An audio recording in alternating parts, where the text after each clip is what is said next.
Hi, kids. What I mean to say is good evening, ladies and gentlemen. It is once again time for the 10 to 1 podcast, your favorite list podcast ever. I'm one of your hosts, Just. Just Josh. I can't believe it's been a minute since I've had. I am one of your hosts, Josh, joined as always by the most Jen in the world, Jen. It's true. I am the genist Jen probably around. So Mm-hmm. there's that. Also, I was really sick last week and I lost my voice. It was like super raspy It's kind and of important for this kind of endeavor. it is. And I apologize ahead of time if my voice suddenly sounds kind of weird. I've been having these almost like I'm a prepubescent person going through all kinds of ups and downs with their vocal range. So, just caveat. That's if it sounds funny, it's just normal. Yeah, I'll get over it. Don't worry. It'll be fine. It'll be fine. I promise I won't try to sing. That probably is. Yeah, I don't make that promise. Josh will sing for me. He can sing in my stead. I will sing. See, there you go. Look at that already. So we have these lists that we made, and because of the timing, yes, this I guess this will be our ultimate uh, holiday list. Mm, Uh, so we better make it good. I yeah. guess. Well, tonight we created lists around movies in shopping centers, stores, malls, places where people go to make those capitalistic purchases, which at this time of year we are all too familiar with, and everybody just loves or hates, depending upon your attitude. Did you get all of your Christmas shopping done, Josh? Do you have it all done? No, as a parent, it's never all done because there are certain things you can only get, you know, as the actual day approaches. Stuff that you don't want sitting around the house, melting or whatnot. So, Good point. Good point. th- other than that, though, yes, all of the major shopping is done now. It's just kind of like odds and ends, fillers and whatnot. Getting ready for Santa's big trip. Ooh, are you excited?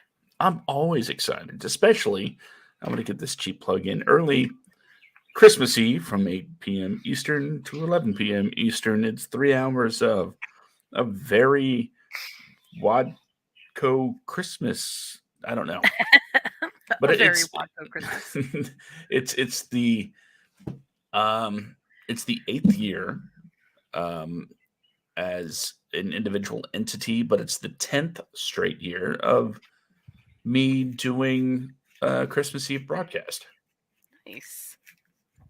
We're gonna have Very nice. Santa tracking and Christmas music, holiday music, if you will, because I throw some Hanukkah jams in there as well. And I think, yeah, I'm pretty sure that if you want to listen to this podcast, this broadcast, because it's not going to be available to download afterwards. I'm going to tell you that right now. It's not going to be available for download. It's one of those things you have to tune in live, tune in frequently, very family friendly. I'm going to read The Night Before Christmas at some point, and last year I read, what is it? The Gift of the Magi also. Oh, So that was, a nice little addition to the broadcast. And you'll have to follow Wadco Media on Facebook so you can get the link as the time comes. So make sure you do that so you can tune in live. They're, like I said, not available to download. It's not going to be rebroadcast. It's one and done, mostly because I don't get permission to play certain songs. yeah, of course. We So, we we actually have a tradition that's we started a couple years ago in our house, um, where we read the Hawaiian night before Christmas.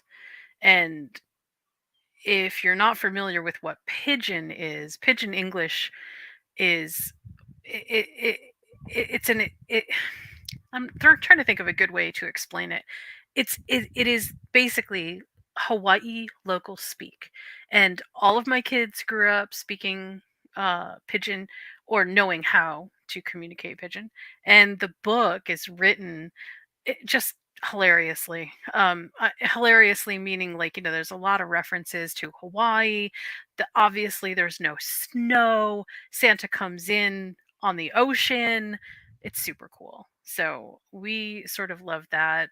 Being out here, sometimes it can be a bit difficult to get into the Christmas spirit in the tropics. And I know, yes, everybody's going, oh, boo hoo hoo for you. You have to be in Hawaii for Christmas. And look, you know what? I get it. And I'm not asking for any sympathy. But I did grow up in the Northeast, and I do miss snow for about 2.5 minutes on Christmas morning, and then it goes away. And yeah, happy not to have to deal with that. So, but I'm excited for everybody. I hear that this year there is a pretty good chance that there is going to be a significant snowfall for Christmas. So that should make everyone who wants a white Christmas pretty happy. And yeah, I'm glad. I'm super glad, Josh. That sounds like it's going to be a really fun time. I encourage everyone to tune in as well. It's always good, especially when you need someone to keep you company in that late night wrapping session as you're getting all of your gifts ready for Christmas morning. So Hmm. very excited for you. Well, why don't you tell us about what we're going to be talking about tonight?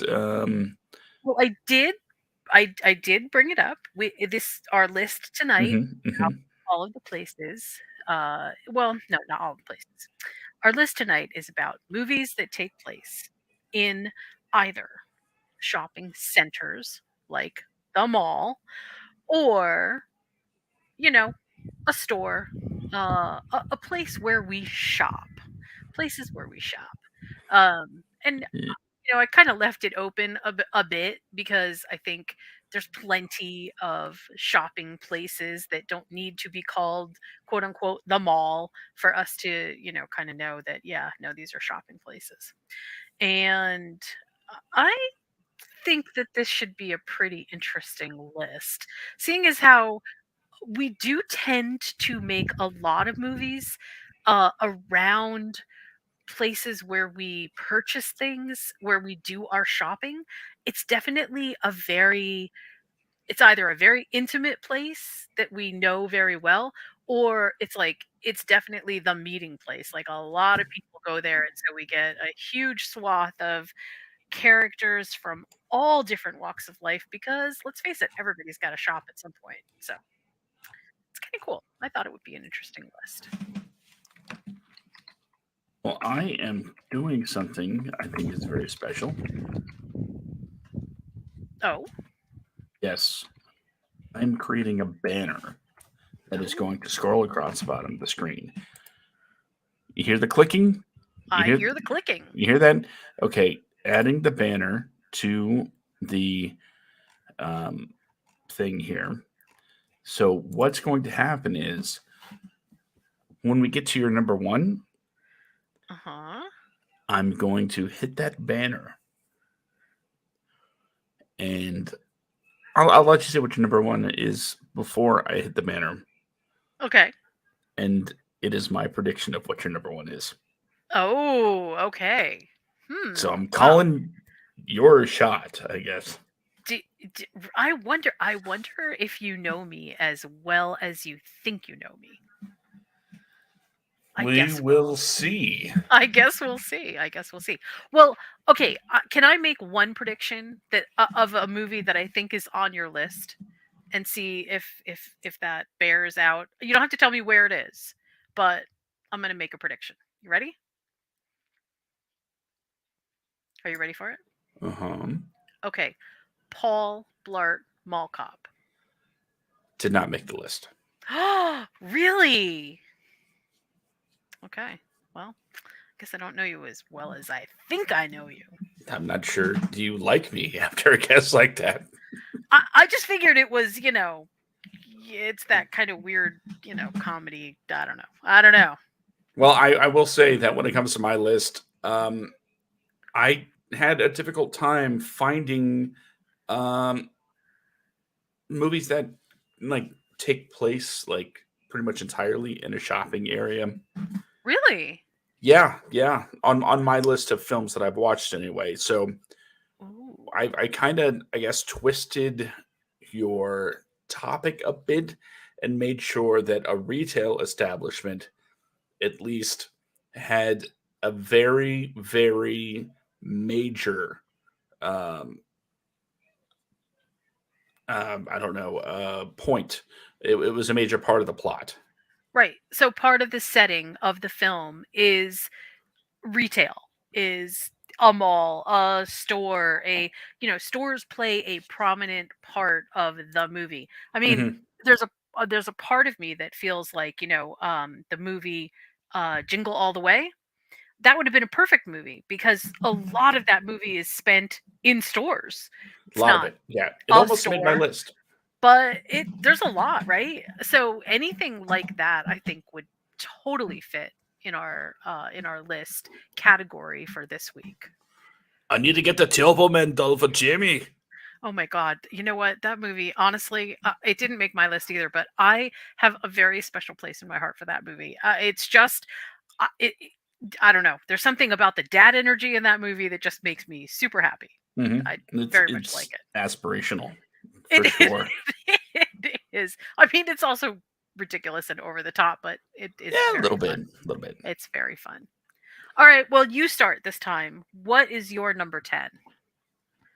Well, my number 10, um, well, I'll say first that the retail establishment is a pawn shop. Oh, okay. The movie is 2019's Sword of Trust, directed by Len Shelton. Have you seen this? I have not actually. Oh wow, wow! I wish I had this fanfare I could play. We found one. Dun, dun, dun! It stars Mark Maron.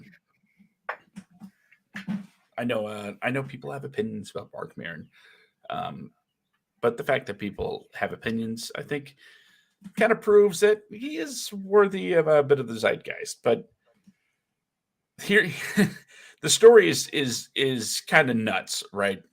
Um, he owns a pawn shop, and the guy that works there with him is kind of a conspiracy theory nut.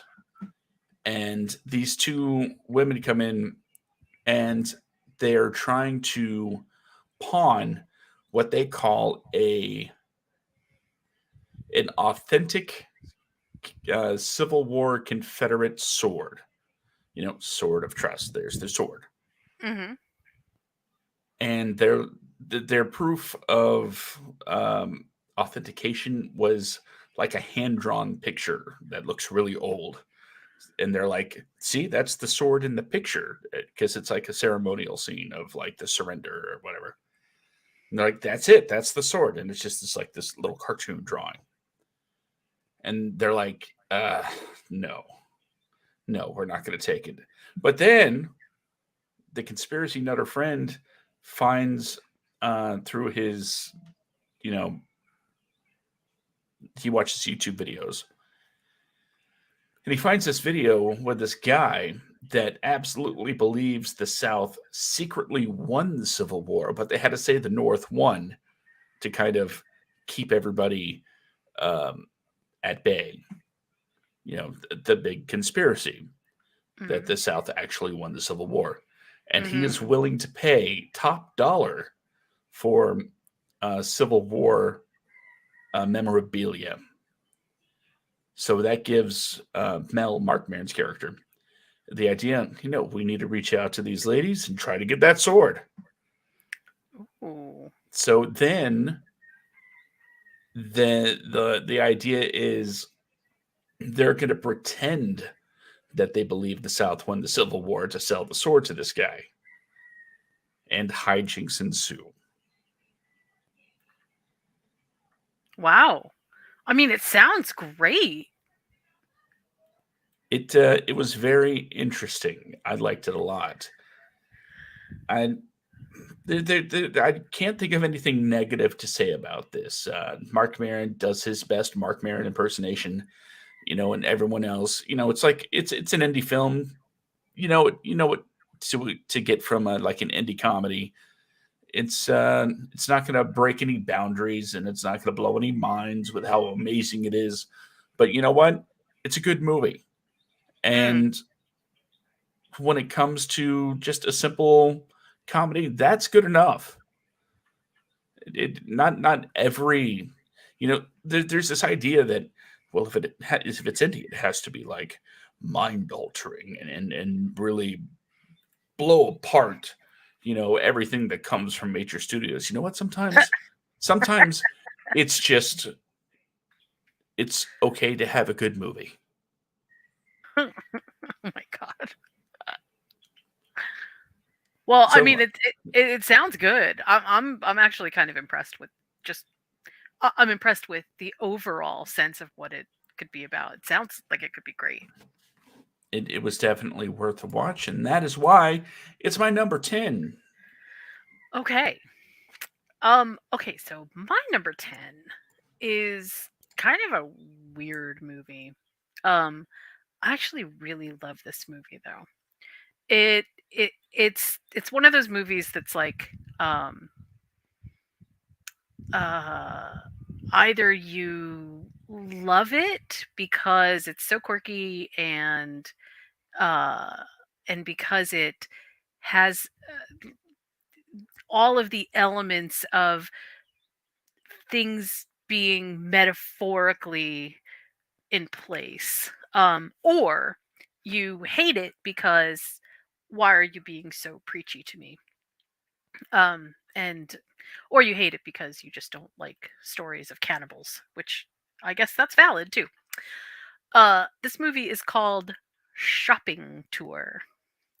Shopping Tour was released in 2012. It is not a movie that I think had a wide theatrical release, um, but I ran across it because I belong to all of these groups that are my horror groups, horror indie groups, groups that deal with horror films that, maybe are out of the way that you probably didn't hear of. This particular one is super, super, super interesting. So basically, the premise is these Russian tourists go on a a shopping. I guess I'd call it a shopping spree. It's a shopping tour, which is kind of what they call it. And it feels a bit decadent.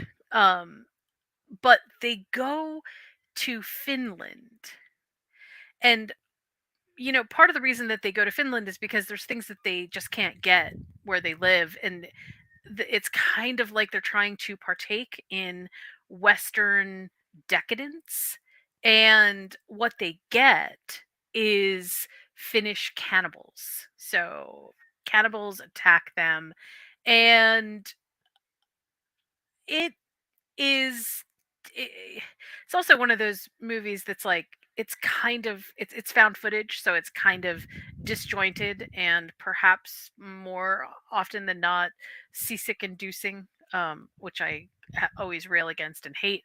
But in this particular instance, it really works because it really does feel like you are in the middle of a shopping trip, and you know, they're all excited and happy, and it's a bunch of cannibals.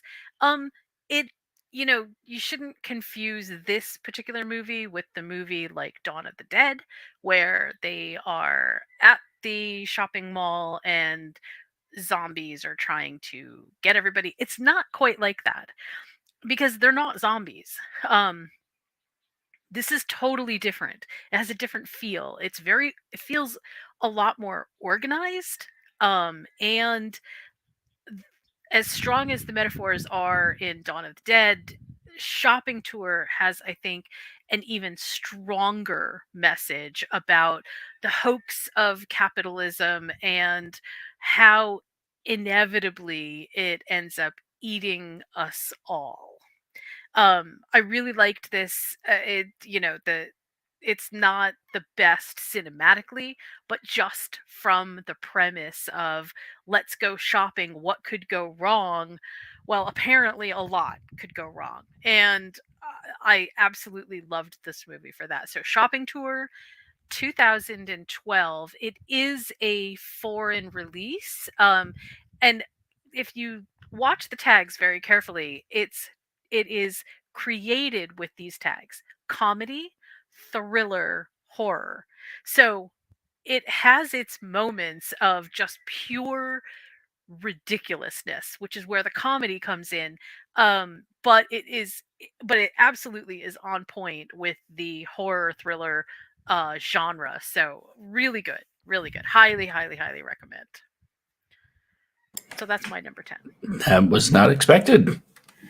I have a feeling that not very many people have seen Shopping Tour, but in a list about shopping events in movies, this one definitely stands out. It is definitely super good.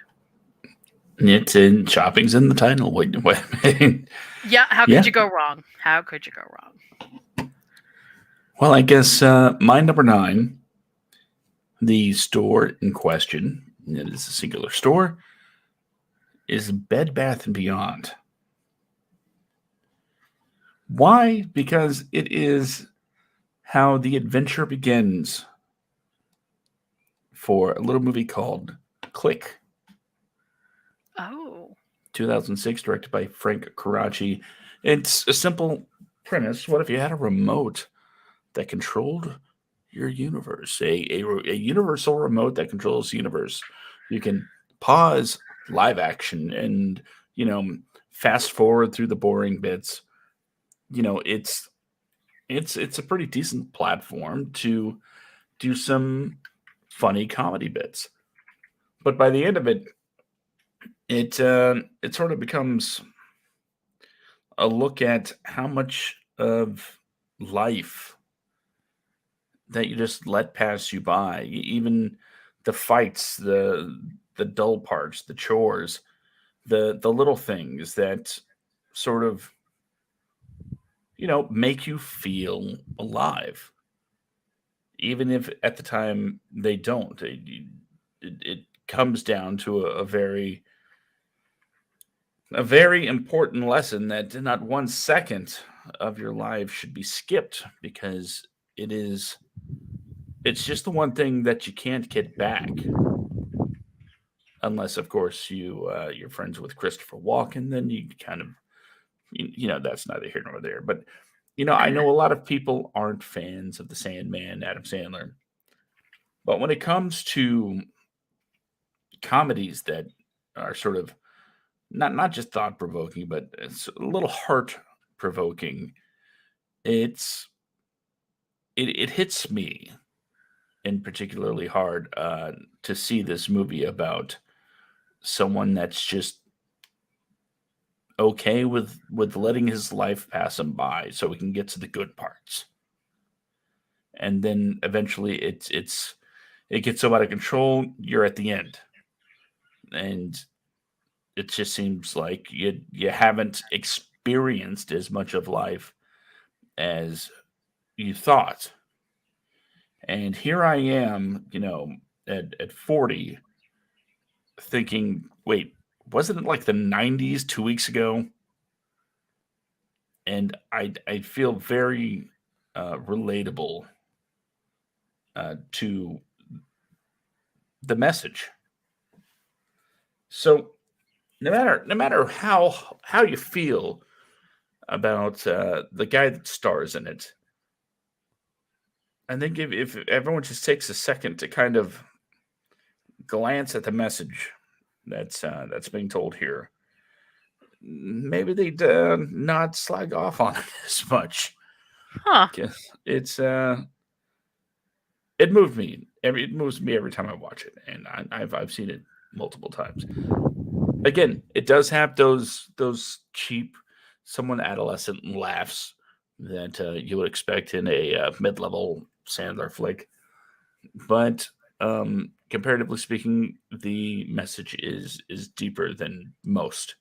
I'd say as far as rankings go, I'd like kind of put it at the right at the 51st dates mark with a mixture of haha that's funny and juvenile and oh that's sweet and touching.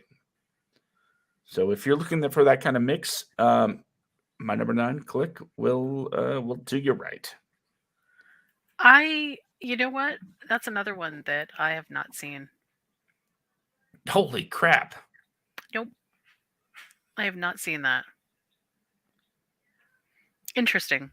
Okay, we're at number 2. I mean, we're at number 2 that I haven't seen so far this. Okay, my number 9 is one that I'm sure that Josh will appreciate because I know that he loves the person who's involved in this. In 1995, there was this awesome movie that came out that was directed by none other than Kevin Smith called Mallrats. I super love Mallrats as just what it is. I mean, it's kind of like I feel like it's Breakfast Club but at the mall. Um there's so and I mean when I say that I mean like it's so everybody is uh different. All the characters are extremely iconic and eclectic. And there's I feel like every time you mention one of these characters in the role that they are in the role that they are portraying, they become like you know them right away. If you've seen this movie, you know exactly what you're talking about. Ben Affleck was in it, Jason Lee was in it, Jeremy London was in it. Who else was super famous in this? Oh, Stan Lee. Stan Lee did a cameo in it, right? Hmm. Just Michael a Rooker. right, a bunch of people that are that everybody sort of knows, or and then at least knows on the screen. Shannon Doherty was kind of the biggest. Anyway, really good movie that sort of deals, I think, with the mall uh as a place of sanctuary. Like, and this is what I remember growing up, right? The mall to me was always it was the place that you would go when you wanted to meet up with people, and you wanted to kind of be outside of whatever the circle of your normal um environment was. So, you know, you didn't want to meet at somebody's house, you didn't want to necessarily like do anything specific. You would meet at the mall where there would be many things to do, right? You could get something to eat, you could also go into stores, you could browse, you could listen to music, you could shop for clothes. I don't know, you could do so many things. But I think there was a culture around the quote unquote mall rats, the people that were there the most often, which kind of permeated a certain generation, a certain period of time, and it doesn't exist anymore. It's completely gone. Um, it the closest thing I can think of that it reminds me of is like what we kind of have now in skater culture, where you know you have a group of people that are all driven or put together by their love of one thing. But I mean, let's face it, everybody who went to the mall was they were not necessarily athletically inclined, and I don't know, there was just something about that energy that was just super different. Anyway, this movie, I really love it. I feel like this is one of Kevin Smith's like this is what sort of made me think of Kevin Smith as being, oh, you know what? I really like him. He really does some good stuff. Um, and everybody that's in this movie feels very authentic to this particular time period. There is just something about the early 90s that just has this appeal to it. It was a thing that people did. You went to the mall, not to do anything in particular. There was just a culture around it. Really loved it. And I mean, of course, then there's the story of the boyfriends and the girlfriends, and people getting done. I mean, there was like all the drama involved, but the backdrop and the setting was kind of like a character all by itself, and I really appreciated that.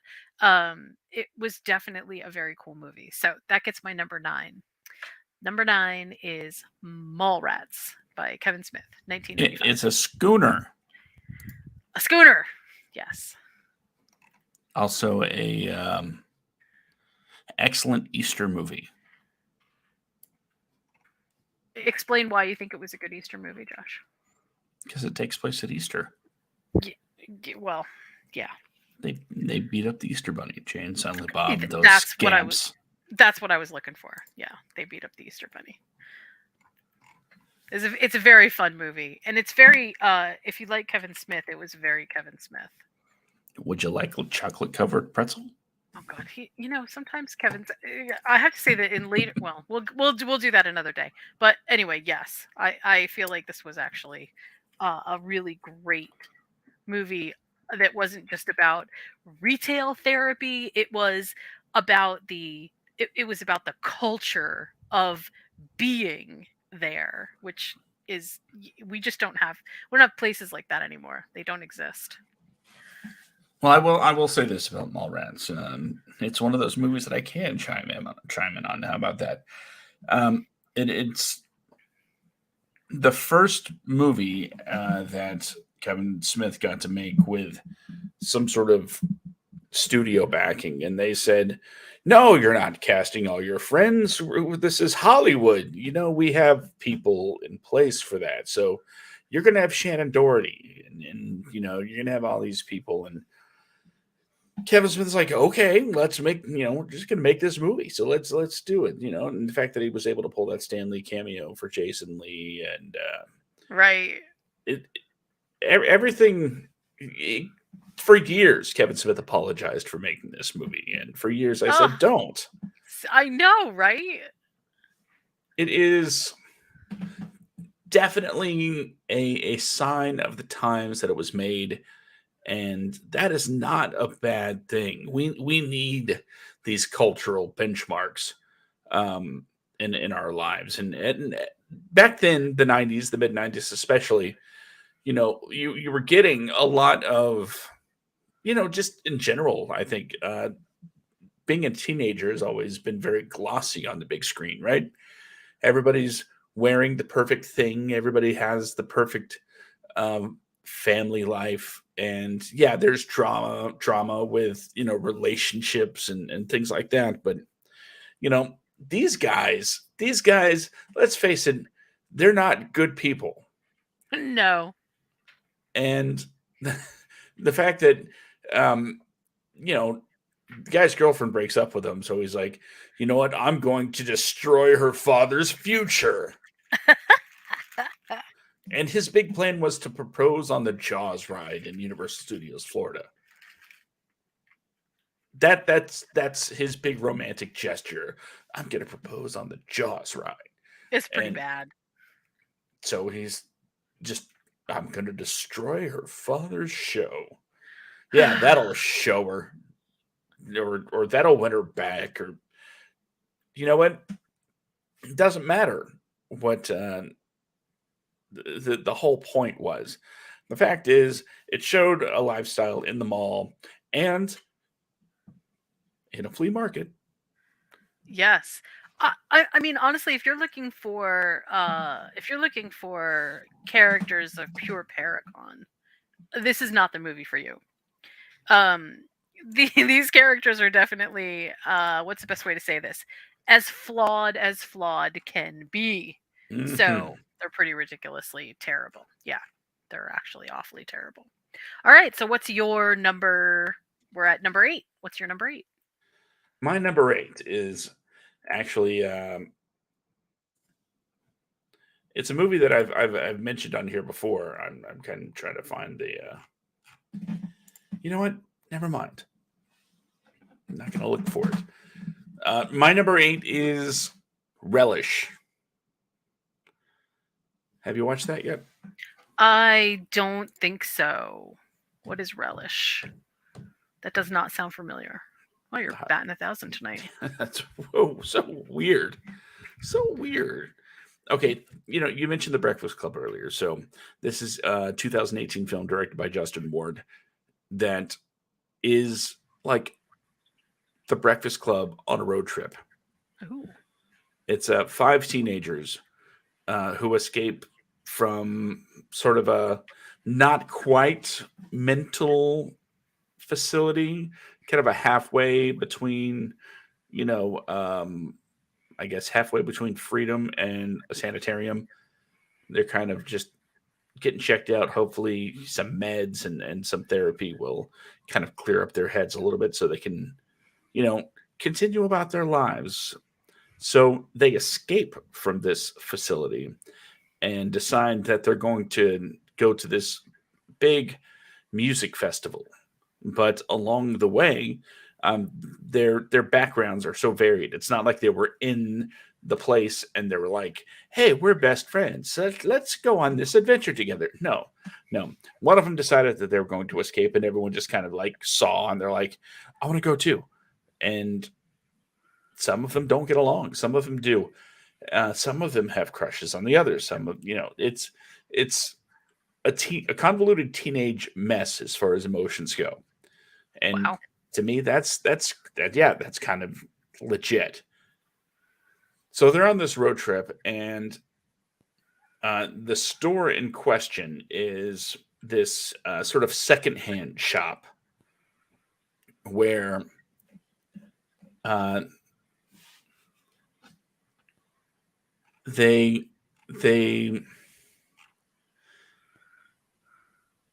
how do I put this? It's sort of like a trying on clothes montage. You know how it goes in the '80s. Mm-hmm. Everyone's doing the whole, how does this look on me? How just like kind of watching or not watching, but kind of trying on everything in the store, figuring out what they are.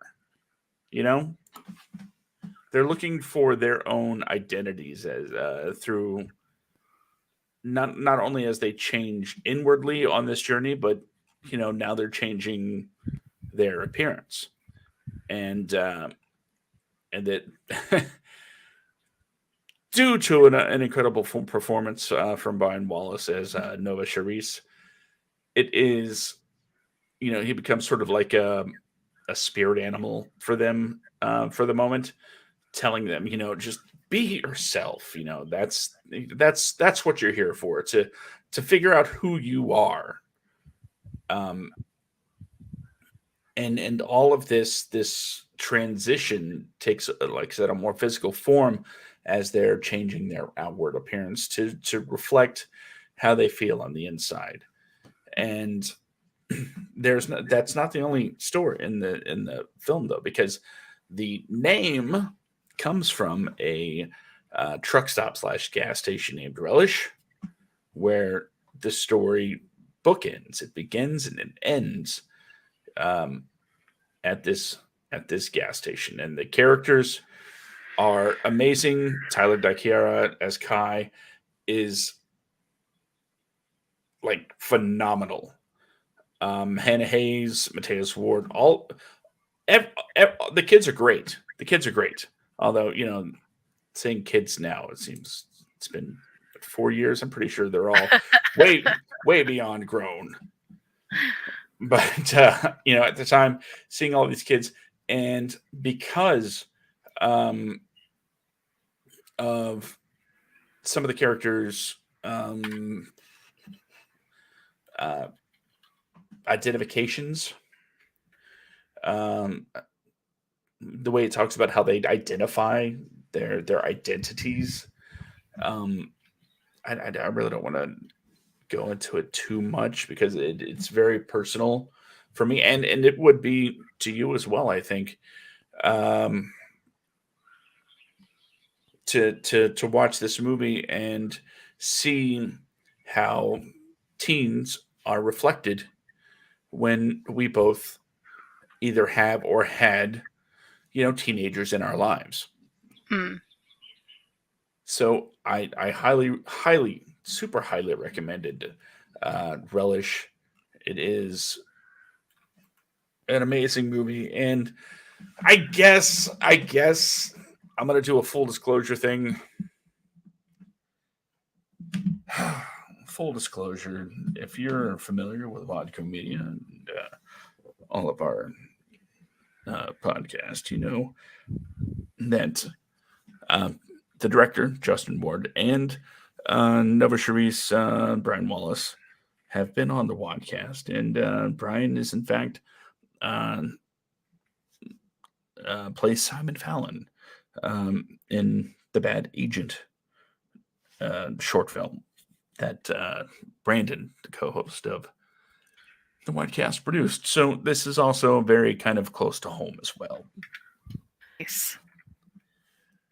So I Very got all of nice. it out there, and I'm gonna say that's not why I love the movie, because I just loved the movie before I knew any of the people involved. So there you Hipster. go.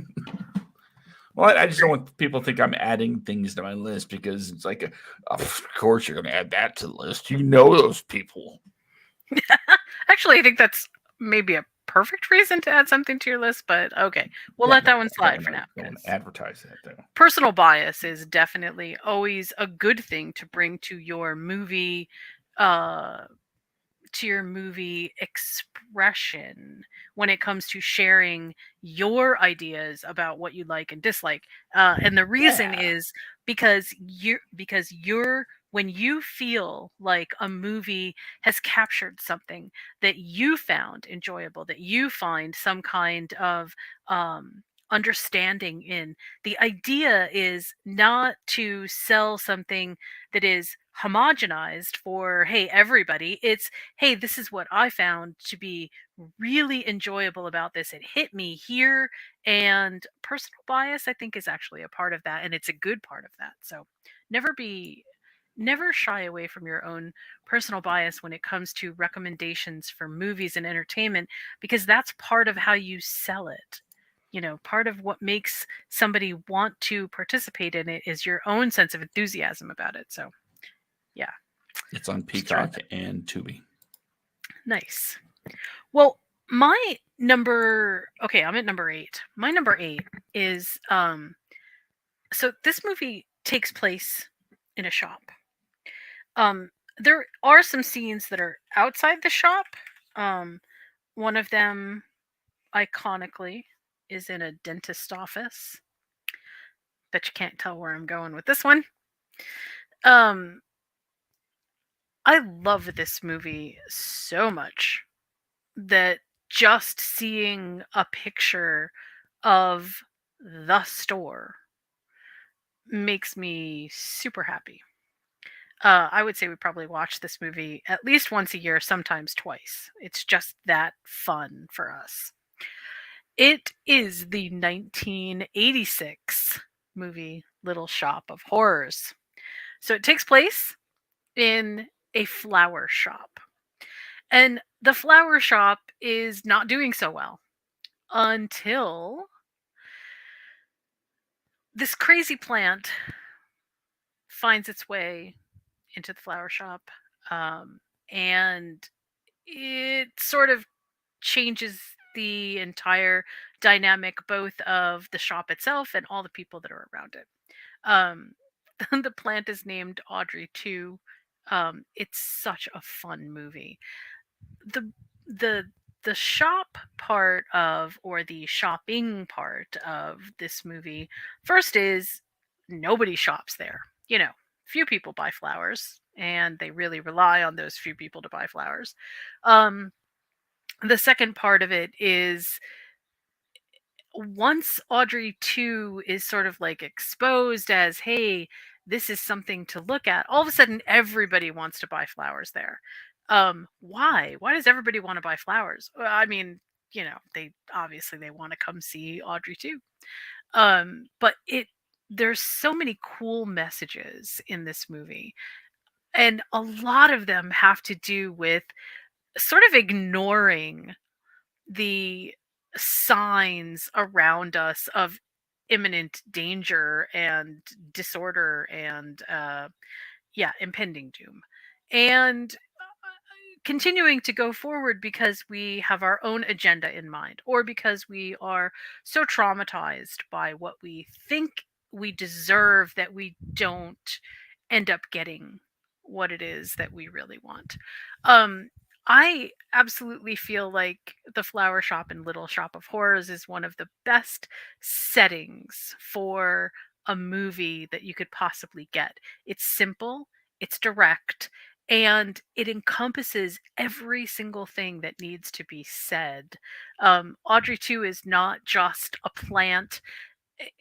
As a character, Audrey 2 creates this chaos around them that just makes the entire story come to life.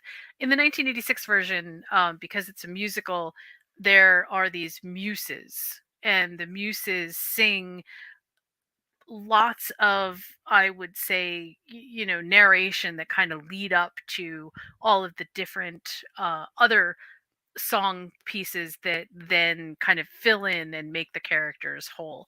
Audrey too, ha- the few times when Audrey is kind of the focal and center point of everything, um, it's quite clear that they are a force of nature, a huge force of nature. And the flower shop, as humble as it is, contains this amazing thing.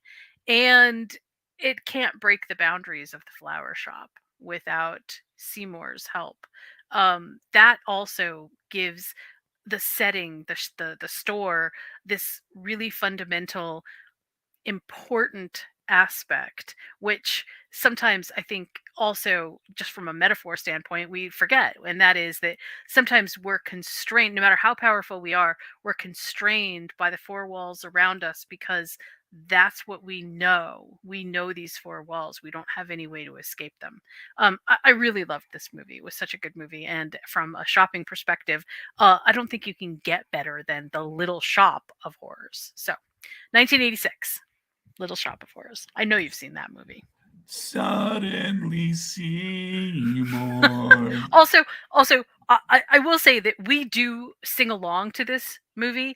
And if ever there was a time when we feel incredibly small, and insignificant in our own ability to hit those high notes, it's this particular movie. Yes.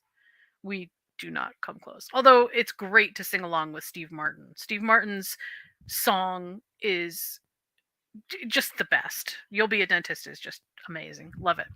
Absolutely love it. It has no equal. I completely agree. I did on Shutter. I did. God, sad story about Shutter. Shutter's closing down, by the way. Um, I did on Shutter see the original Little Shop of Horrors that was released in 1960. And it's interesting because it really focuses a lot on Seymour and the fact that Seymour has a very unhappy home life, where instead of living in the flower shop, he lives with his mom. Um, it's quite interesting. It's a lot more movie. Little Shop of Horrors is a lot more condensed, and as a musical, it, sort of, the time slip feels like it's very real. There is a lot less sort of movie-esque things happening and a lot more just pure entertainment over the top stuff happening. So just thought I'd throw in that, The Little Shop of Horrors in 1960 is definitely a film. It is definitely a film. Yeah, that's about what I'll say about it. You know what else is a film? Tell me what else is a Mine film. number 7. And okay. And it's one, again, that I've mentioned on this show before. It's revisiting this. So I'm not really going to dive into the feels and the plots and the whatnots. I'm just going to say that it's Bill and Ted's Excellent Adventure. Uh-huh. Why do you think that that's a shopping movie? Well, there is definitely, hmm, maybe more shoplifting and less shopping. Okay, There's the fair.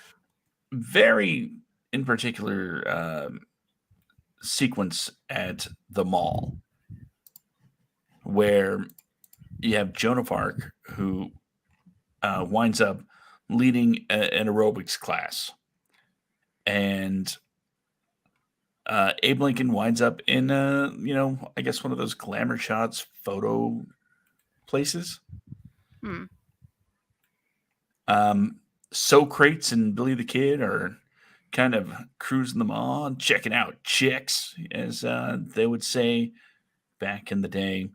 And of course, Beethoven has discovered keyboards in the music shop. Oh my god.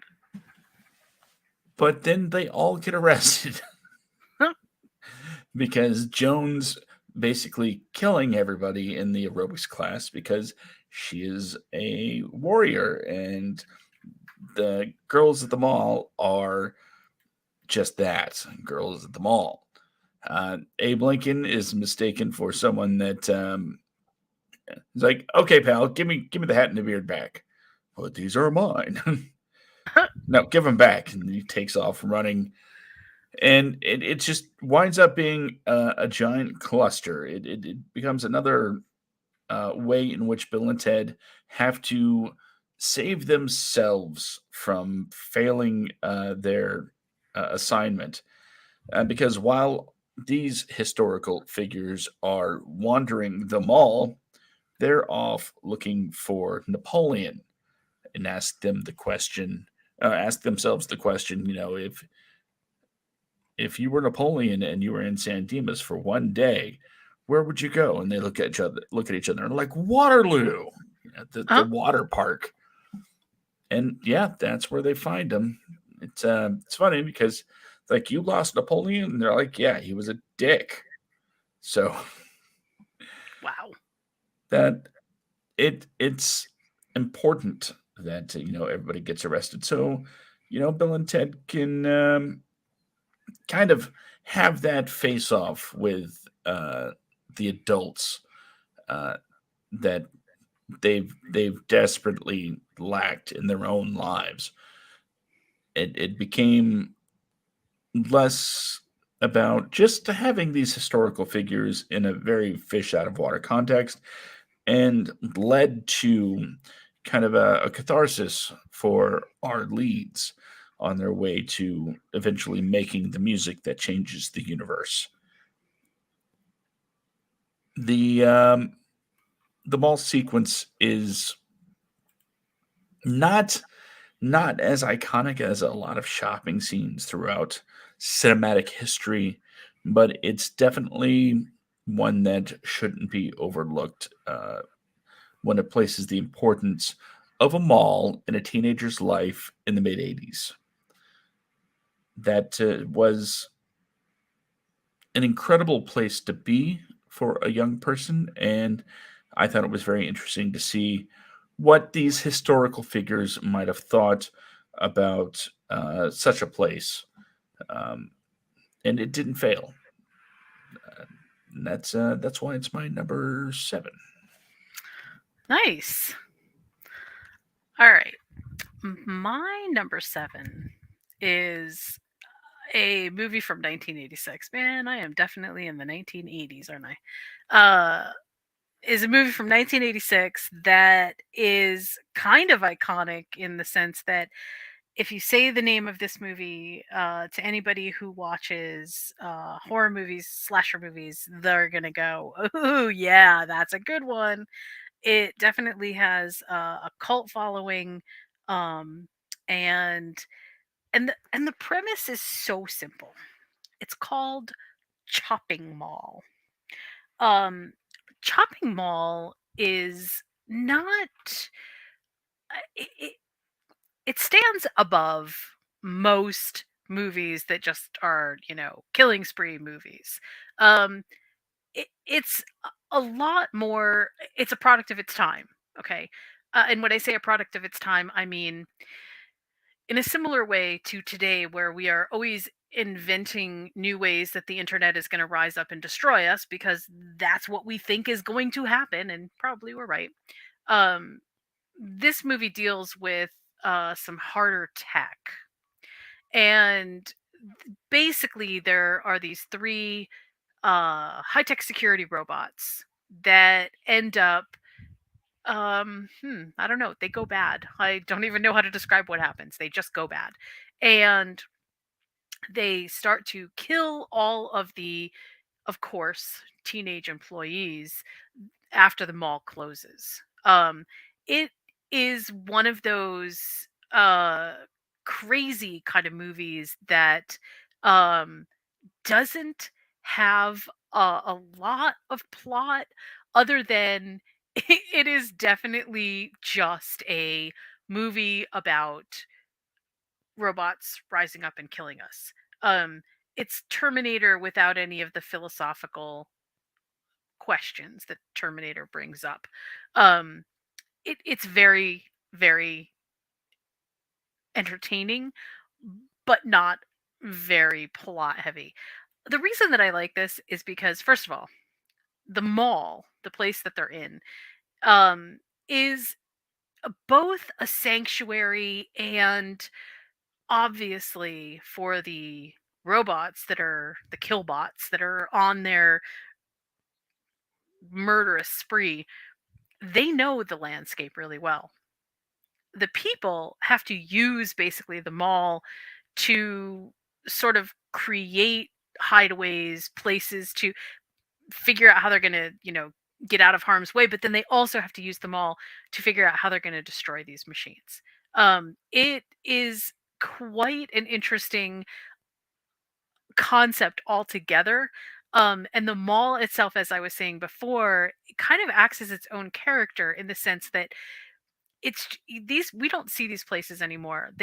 Malls were once just labyrinths of stores that not only did every sort of store have its own character, and there were many more stores and chain stores that we just don't have anymore because either they've been consolidated or they've gone out of business. But there were also like these local sort of niche stores that would end up in shopping malls, and they would really cater to just one thing. You would just have the pipe tobacco store, you would just have the store that sold, in fact, in this particular one, which of course is no surprise, there's a gun store, there's all this. It it really kind of harkens back to a day when this was an important aspect of society, and it no longer is. um but it's really cool to look back on it, and also watching a bunch of robots with the code names Protector, who clearly are not doing anything except killing. It's also a kind of an interesting look back on what we believed technology was going to do to us because we were giving it too much power, which I sort of find funny now because we have kind of relegated a lot of our lives over to technology and we really don't think about it anymore. And in the late 80s, this was definitely a bit of a hysteria issue of giving too much of your life over or giving too much power over to technology, because look at what it might do. It might end up becoming murderous and it'll kill us all. Quite fascinating, and I really do love this movie. So Chopping Mall 1986 makes my number 7 on the list. You weren't kidding when you said your films would have a theme this week. Yes, capitalism kills. That is definitely the theme. You know what? I'm just gonna go with that because I got more. Okay. So you are on number 6. Can't wait to hear your number 6. My number 6 was released in 2002, and it is a movie that seriously changed the way I looked at the lead actor forever since, because I was admittedly late to the party when it comes to seeing this guy's more serious, more dramatic work. I had always known him for just being a zany comedian. Hmm. But when I watched 1 Hour Photo, Robin Williams' performance kind of it left me staggered. So is this your number 6, Josh? Yes, my number six, One Okay, Hour Photo. just so that you know, so that we maybe can do some stuff in tandem. This is also my number 6. Really? Yes, 1 Hour Photo is also my number 6. Okay, let's. Okay. We that is crazy. I don't think we've done that since like the second episode where we matched um, movies and placements. Yeah, it's been a while. So, okay, 1 Hour Photo, directed by Mark Romanek. It is the movie that made me look at Robin Williams as not only an awesome um, actor, like serious actor, but really creepy as well. He plays Cy, the photo guy, and Right. Save Mart, and he becomes sort of obsessed with his family. Uh, Things happen. It gets weird. It gets really unsettling, and quite frankly, I'm getting kind of just sort of goosebumpy just thinking about some of the suspenseful moments that happen throughout this film, and how just quietly depraved Robin Williams pulls off this character. So, with that being said, that's my number six. Handing it off to you, Jen. Well, okay, so I actually chose this movie first of all because this is one of those movies that makes you sort of take a step back from your life and realize in meta context that the people that we give a lot of trust to, especially in retail, um, they know things about us. And that's not accidental. I mean, at this point, it feels like, oh, yeah, you'd have to look at my Amazon list to know what I'm really into. But that's not always true. You're the person who you or the place where you do all your grocery shopping, they probably know a lot about you based on just what you buy.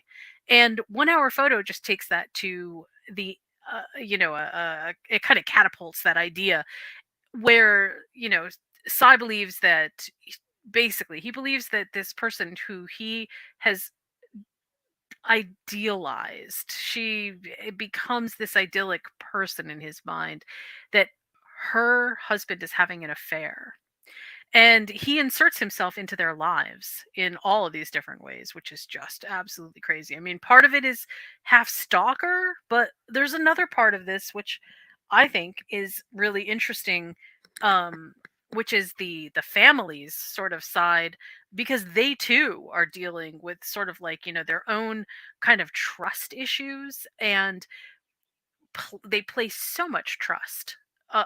All of their family memories, all of their they the, unwittingly they are participants in someone else's uh fantasy based on something that they don't even know. And I found the whole premise to be just absolutely not just interesting, but a psychological study in, man, we really don't know what other people are thinking about us based on just purely what we buy, and how easy it is for what we buy and how we consume things to become a part of somebody else's life without us even realizing it.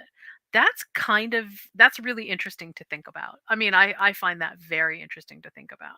Um, I totally agree with you. Robin Williams was absolutely stellar in this movie, and so different from anything else that he had ever been in up to this point. There is nothing funny about Psy. I mean, there's like these awkward little things that happen, but he is not um the Robin Williams character that you know, or that you think you know. In fact, I believe that Robin Williams won some kind of an award for this, because it was so sort of genre outside of his genre. And I think that that is complete. Wait, what? I'm trying to think of what award it was. It was a Saturn award, I think. I'm pretty sure it was a Saturn award.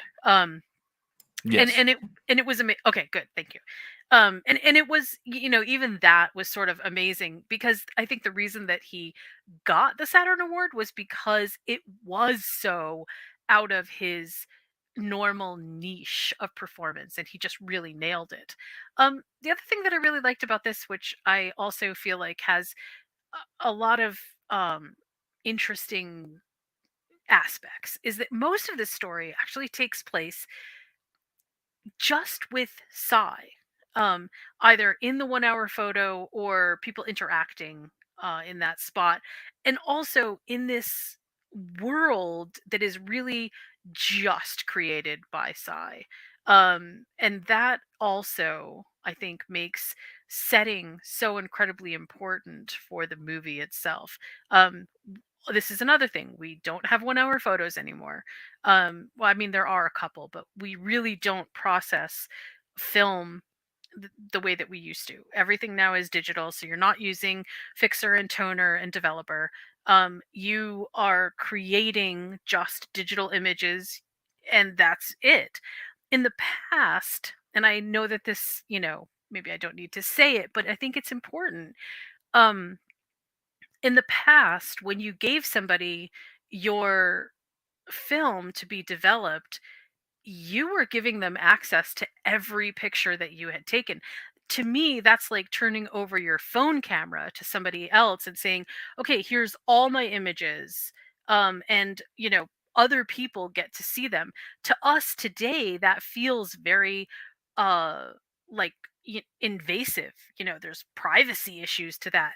But that wasn't something that even really came up before. You would take your pictures to a 1 hour photo, you would have them developed, they would come back, and once in a great while, people would, like, oh, hey, there was a picture of something, and a 1 hour photo tech or a photo tech would see it and turn it into the police or something. But it was really rare. It wasn't like, that was a common thing. People just took pictures, and they were all kinds of pictures. So I love this movie too. I think it was a great movie. It was a really good choice. Solid choice. Solid, solid. We agreed on everything there. Also, I like love it. at the end of this movie, which I won't spoil specifically, but I really like at the end how it turns out that it really isn't what Psy believed it was. Psy was really wrong about a lot about just about everything. And that also was really super cool. I like that. I liked it a Not lot. not to like you say, go to spoiler territory, but the the house scene where Mm, it's like, oh, oh, oh, oh, oh, right, right. yeah, Th- that there's a line in this movie that I remembered, that I still remember, and I still think about it often. When the husband says, "Do you think it's cheap?" I'm paraphrasing. Basically, it's, "Do you think it's cheap to live in this house that you want to look like a not a museum?" I forgot what he said, but like you want your house to look like it is perfect and beautiful and like it came out of a catalog. That's not cheap. And I love that because it sort of speaks to, again, the meta nature of everything, which is you see a house in a picture that was developed by someone else, and then you take pictures, or you want your house to be photographed in a way that looks just like that picture. So it always makes me think of the meta contextual nature of how we live and what we consider to be important. And much like Psy's understanding of what he was experiencing, I think everybody in this film was experiencing reality slightly different because they were affected by other people's photographs. And I just love that. I just loved it. Mind bendy. yes, yes, indeed. Well, my number six, so you are on deck again with number five. Oh God, jeez. Okay, my number five is again one of those things that is part of a movie, but it's not the whole movie, but it's an integral part of the movie.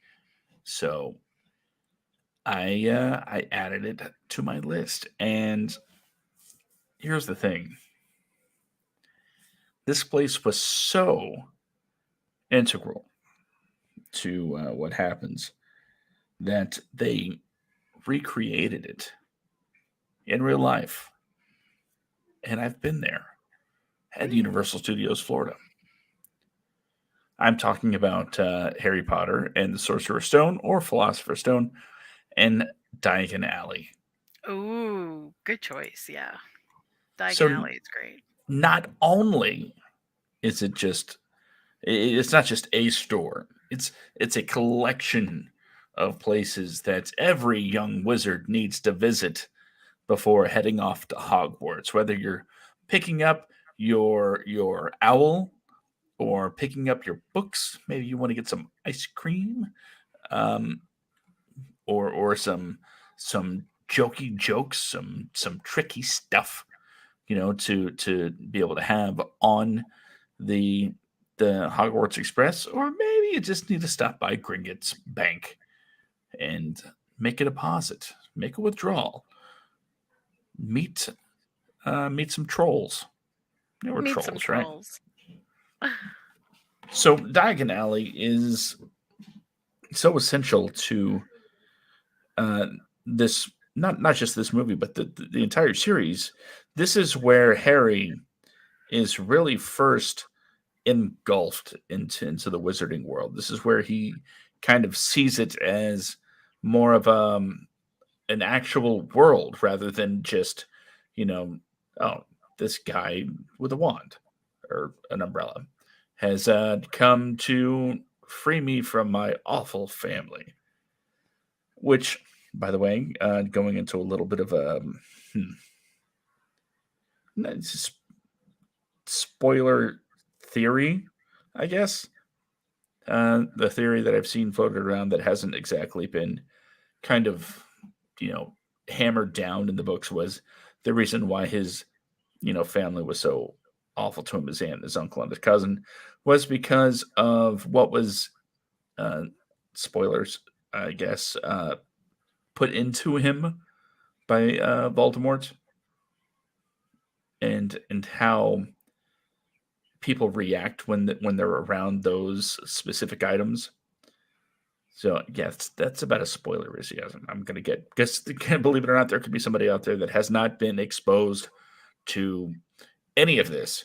So I'm going to let some of that be discoverable on your own. But let's just say there is possibly a reason why his family treats him poorly, and yeah, I'll leave it at that. Anyway, Diagon Alley is not only a wonderful place where Harry gets to uh, dive headfirst into his heritage, but honestly, I'm going to say it's an awesome place to hang out in Orlando. Those pictures that I have on my Facebook, you might have seen. I'll pretty much come from there, drinking butterbeer and kind of hanging out in the shade, especially in Florida's heat. It's always nice to have a place to be shady. And well, I guess you can be shady anywhere. Ah, But Harry Potter and the Sorcerer's Stone made my list in this context because of just the significance of this shopping center, which is conveniently hidden from the prying eyes of Muggles, and I can't think of a specific plaza. How about that? A specific shopping plaza that carries much more weight than this particular one in film. So number 5, Harry Potter. Take your pick. I pick Sorcerer's Stone and Diagon Alley. awesome. I think that's actually a pretty good choice. Okay, my number 5 pick is a movie by uh well, it wasn't a movie by, but it was a movie that was inspired by Stephen King. It was called The Mist. The Mist takes place in First of all, it was released in 2007. It is a horror thriller based on a Stephen King novella. Well, I mean, it was a short story. No, it wasn't a short story. It was definitely a novella, but it was part of a bigger book piece. Um, the Mist is I don't, I'm not even sure how to describe the mist other than to say, okay, so some really scary things happen. These people are all in a store, and this crazy mist descends, and it descends really quickly. And what comes out of the mist are just the most horrible kind of creatures that you could imagine. Most of them are insect like, and they basically take anybody is who is even in a part of the mist, right? So when the mist comes in, that's where the bugs are. That's where the creatures are. I guess I should say the creatures. And so what they're trying to do in the store is number one, figure out a way to get home. It follows a couple of different protagonists. One of the central in the movie is um, a dad and his kid, and things go horribly wrong on multiple levels. There's a lot of stuff in this movie that is sort of like, okay, you know it's really difficult to believe. There's a lot of things that are kind of crazy. Now, interestingly enough, The Mist also spun a television series off that only got one season, sadly. But it was really good. It was fun, and they end up in a shopping mall. So that that actually, I think, was good because number one, there's lots of places for them to be, but number two, it was sort of like the central meeting point where lots of other things could happen, and there were a lot of things that did happen. Um, the movie, which I'm focusing on, was not incredibly well done, and I mean, there's a big surprise, another Stephen King adaptation that didn't quite meet the mark. Um, but for what excuse me, for what it was amazing because it kind of took something that we basically didn't know anything about and didn't really even get glimpses of, just very small peaks, and made a really thriller environment out of it. Um, I was very surprised at how creepy the mist was and how having everyone be together. And again, the eclectic nature of being together in a store. Well, I shouldn't say the eclectic nature, but the nature of having a store house this eclectic group of people makes so much sense because you have people that have uh different capabilities, you have different personalities, you have and there are few places around that bring us together in that kind of entirety other than a market or a store or a mall. It really does make a difference. So again, I can't, I want to say, oh, this was a great movie. It wasn't really a great movie, but it was a great movie about being in a store, both the limitations and the possibilities. All the stuff that was available to them, all the things that they tried to make weapons out of, all the things that kind of happened that were heartbreaking and sad, and then the things that I think kind of brought people together. Like, people naturally try to become leaders, people naturally try to tear those leaders down.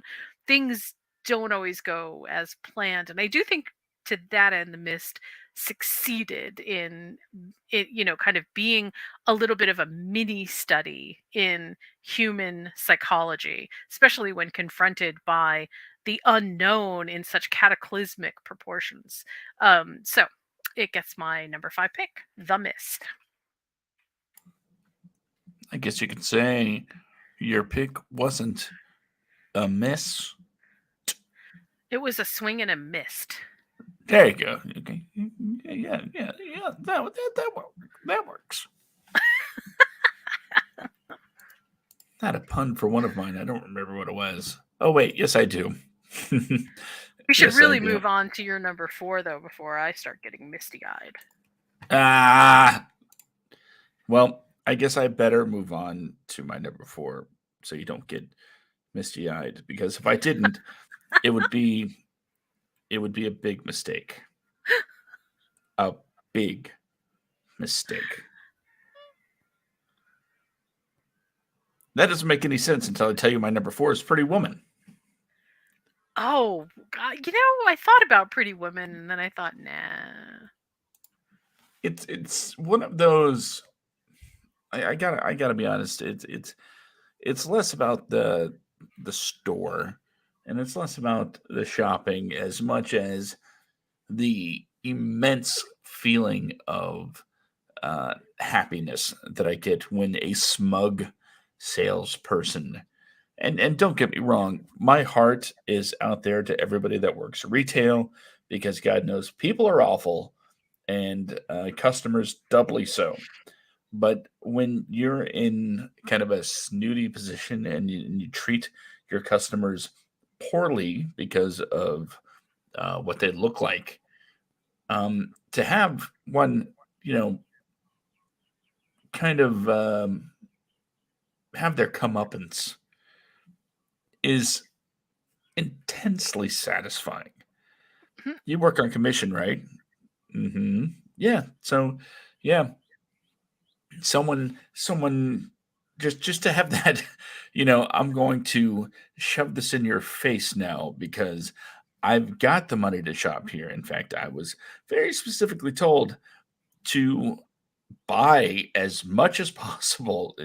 Well, not exactly, but yeah. Okay, for those that don't know, for some reason, what Pretty Woman is, Julia Roberts is a hooker, and Richard Gere is her John, and it's a little bit. Well, I'm not sure what the two combinations of movies would be to accurately describe how they sort of fall for each other as she learns to become a lady and instead of just a lady, if you know what I mean. And This movie did not age well. true, but that shopping scene did, and revenge on snooty customer service people is always going to make me feel good. So he sends her basically shopping on a shopping spree so she can you know class up a little bit. Wow, this movie didn't age well, did it? See? He's It like, really didn't age well at all. I want you to be somebody else. Well, he's paying her, so I guess it makes sense. Uh, but the idea that she can walk into a store and be treated shabbily because of how she's currently dressed, when in reality you should go, hmm, I could sell this woman everything because she needs Yeah. it. That would be my kind of line of thinking. You can't really assume somebody doesn't have the ability. After all, they're there, right? And they're there for a reason. And who knows? Maybe they're just there to try on a few things, see what works, see what doesn't. Either way, if somebody walks into your establishment, by all means, you should not treat them poorly because you rely on their possible patronage. And to be um, to treat somebody unfavorably because of assumptions. So yes, when It's she called says big mistake, it gives me a giddy feeling. Go ahead. it is listen. Okay, deep breath. Um Hmm. this kind of thing, not that I'm a prostitute because that's not where I'm going with it, but I've also experienced this kind of you look too poor to shop here. And it's a kind of condescension that only exists where classism is a thing.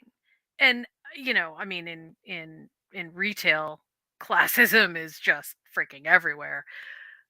But there is a specific type of classism, which is, I think brilliantly portrayed in Pretty Woman on Rodeo Drive, where the entire purpose of the people in the store is to make her feel as unwelcome as possible without understanding or without thinking that not only might she have money, but she might have a lot of money. And ultimately at the end of the game, that's how you win is whoever has the most money, that's what they want. And so that kind of that kind of condescension is the kind of real serious classism in the way that we approach any kind of market, which is really unwarranted, uncalled for. And it happens in reverse too. I do like the idea that because we're always looking to have our comeuppance with rich people. I think it's totally fair, and eat the rich is a thing for purpose.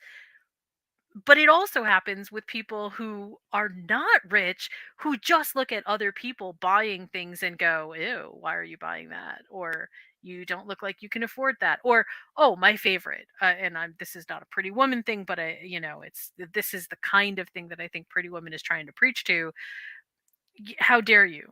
How dare you be poor and try to buy something that is out of your price range? Like, it's such a big message, which I have to agree. I told that particular aspect of Pretty Woman I absolutely love. So yes. That's my number 4. What's Okay. yours? All right. My number 4 is a movie from 1987. I'm really stuck in the Wow. 1980s for some reason.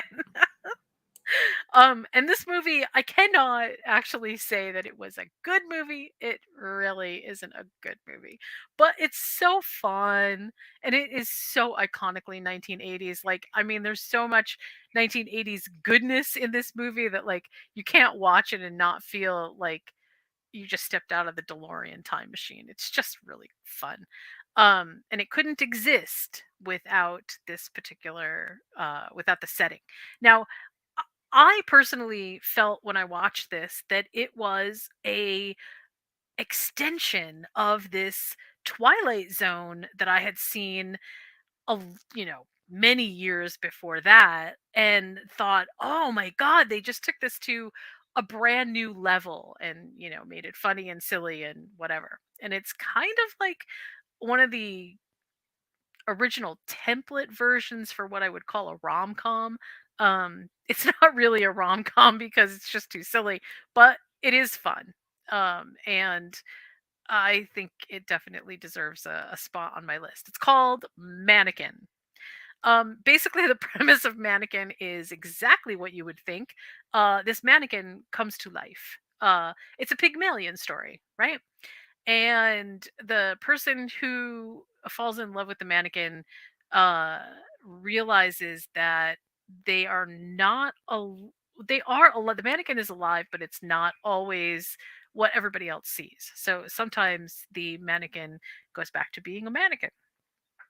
And the backdrop is this big department store.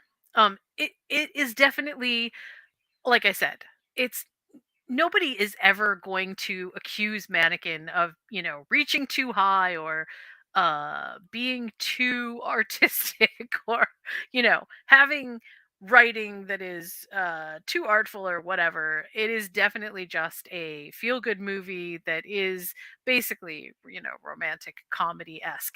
If you liked Splash, you will probably like Mannequin. That's what it feels like. It has that same general vibe to it. Like, here's a mythical sort of thing happening, and here's this guy that's caught in the middle of it. It's actually really fun. I liked it a lot. Um Nothing's Gonna Stop Us Now by Jefferson Starship was the main title song for this movie, and it actually won the Academy Award that year for Best Original Song. So, super good. Every time you hear Nothing's Gonna Stop Us Now, you can think of the movie Mannequin and go, oh, yeah, hey, I know that. Um, I mean, it's definitely a Pygmalion story, even though apparently the power that comes to animate the mannequin is somehow tied to ancient Egypt. I don't know. It's white people weird stuff, but it's super cool. I really did like it. It's very silly in a lot of ways, but it's very fun too. So there you go. Mannequin, 1980. What did I just say? 1987. You forgot to say, and it is required by law, the Academy Award nominated, or the Academy Award winning film, Mannequin. Well, the movie didn't win an Academy Award, just the song by Jefferson Starship. So, But and that I makes the think film an Academy Award winner. I think even at that time, Jefferson Starship was not They weren't Jefferson Starship then. They changed their name to just Starship. So sorry, guys. Didn't They mean to built this step on city. your toes. Yeah, and they also took out Jefferson because maybe he left the band. I don't know what the story is behind that. I'll have to find that out. But yeah, there was no Jefferson Starship. It was just Starship. So, Came a long way from White Rabbit. but yes, very far. Well, yeah, I won't even go there. That'll just mess with my head. One of the things about this movie that is actually kind of fun, I think, is it it just sort of is like one of those like silly magical ideas that I'm sure at some point maybe one or two of us have always even like as kids thought about, like, are the mannequins, do they have feelings? Like, what's going on with these things? Like, I don't know. There's something about that that always sort of makes my imagine kind of like dolls, but big grown up dolls. But this really is. There is a Twilight Zone, a Rod Serling Twilight Zone episode that sort of deals with some of this same stuff, where the mannequins actually have a life after the store closes, and it's kind of crazy. It's good. It's really, really, it's not this. It's definitely more there's a lot more philosophical stuff going on in the Twilight Zone version. Big surprise. This is definitely much more filtered down to, oh, here's a bunch of silly things that happen. But it's fun.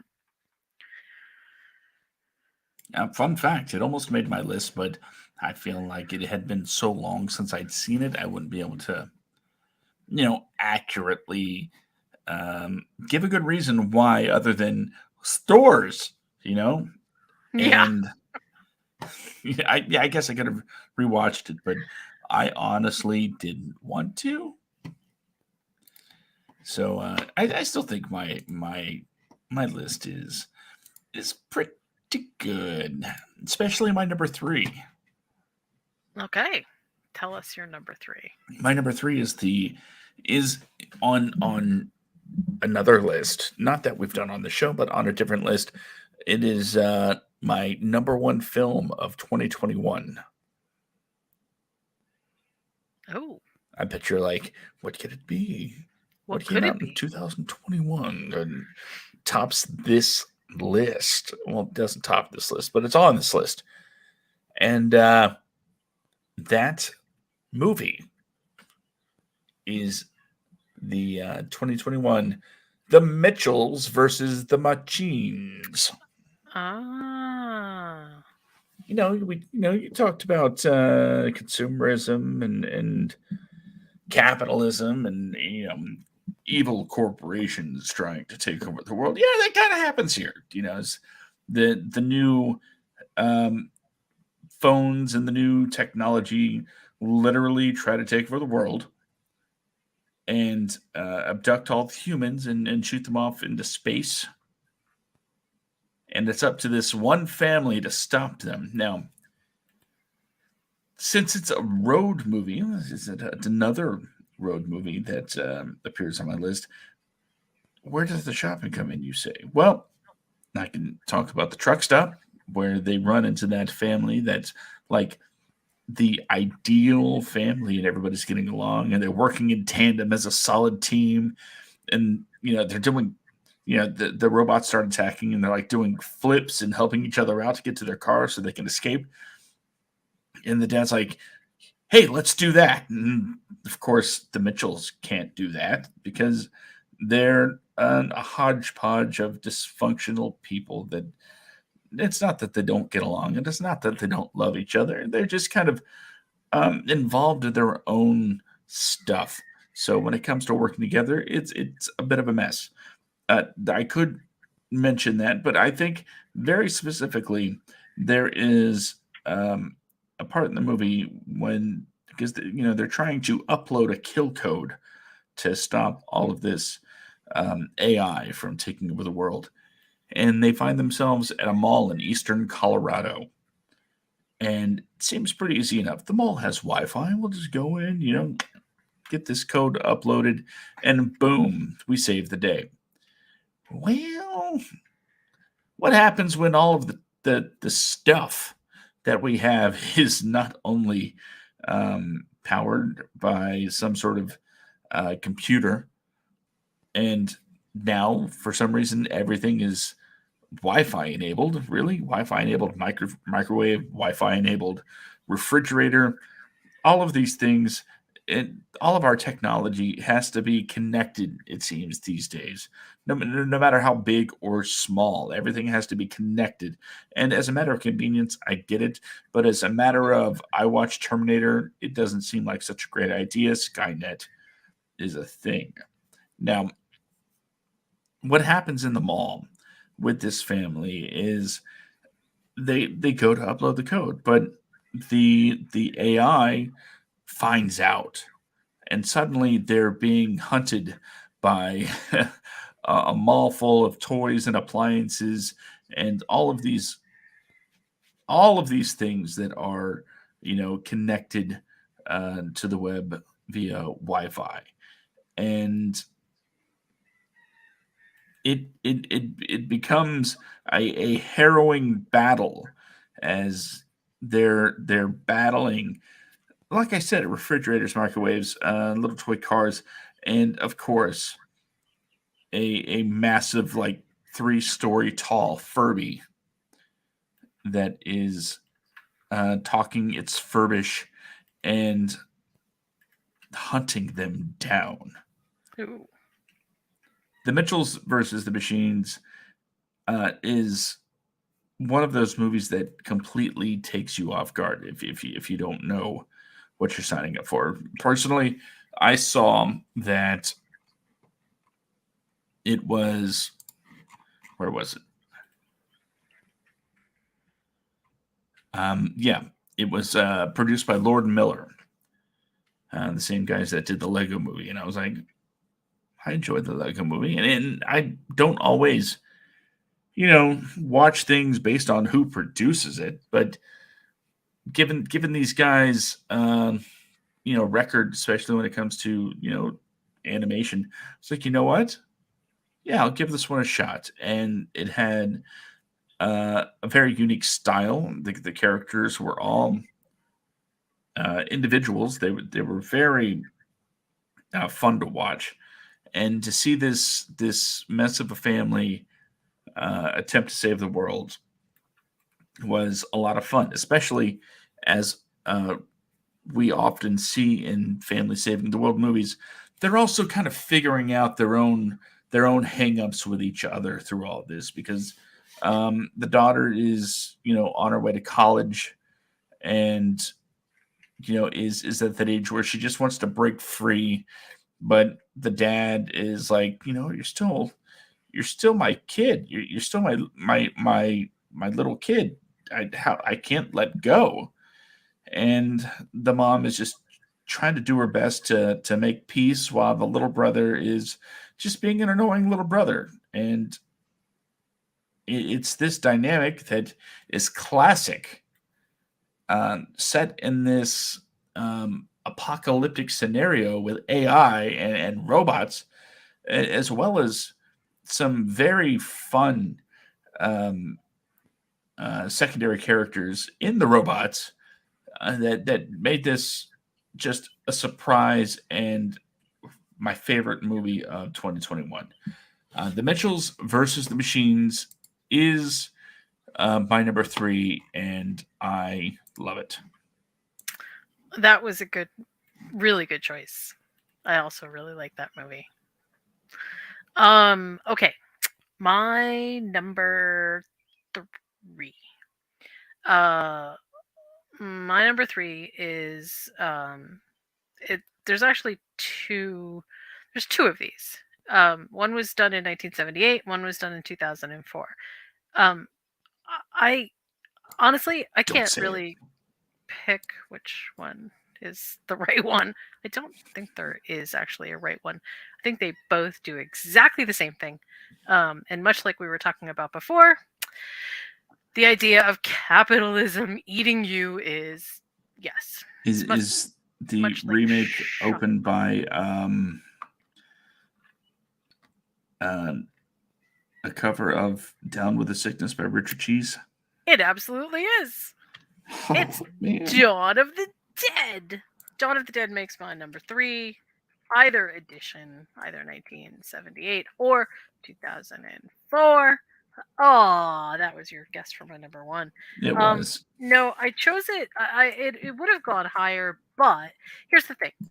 Um, part of the part of the issue that I have, not issue, what I love about this movie is I love the zombie apocalypse for all of its glorious portrayals of how we behave in the wake of okay, you're human, and everybody else is unhuman, inhuman, undead, whatever. How do you react? And honestly, the idea that the scariest monsters among us are ourselves is really, I love that. I love exploring that. I also really love exploring the idea of found family. And interestingly, feel like this starts out, sort of like you feel like maybe it's going to be found family, but then you realize very quickly the factions within really prevent that from happening. And people have to make very difficult choices, both based on, did somebody get bit? Are they infected? Are you going to watch people die? Are you going to watch your partner give birth to a zombie baby? What's going on? There's lots of really, morally questionable things that happen here, which always come back to how do the living participate in the the the centerpiece of what is humanity.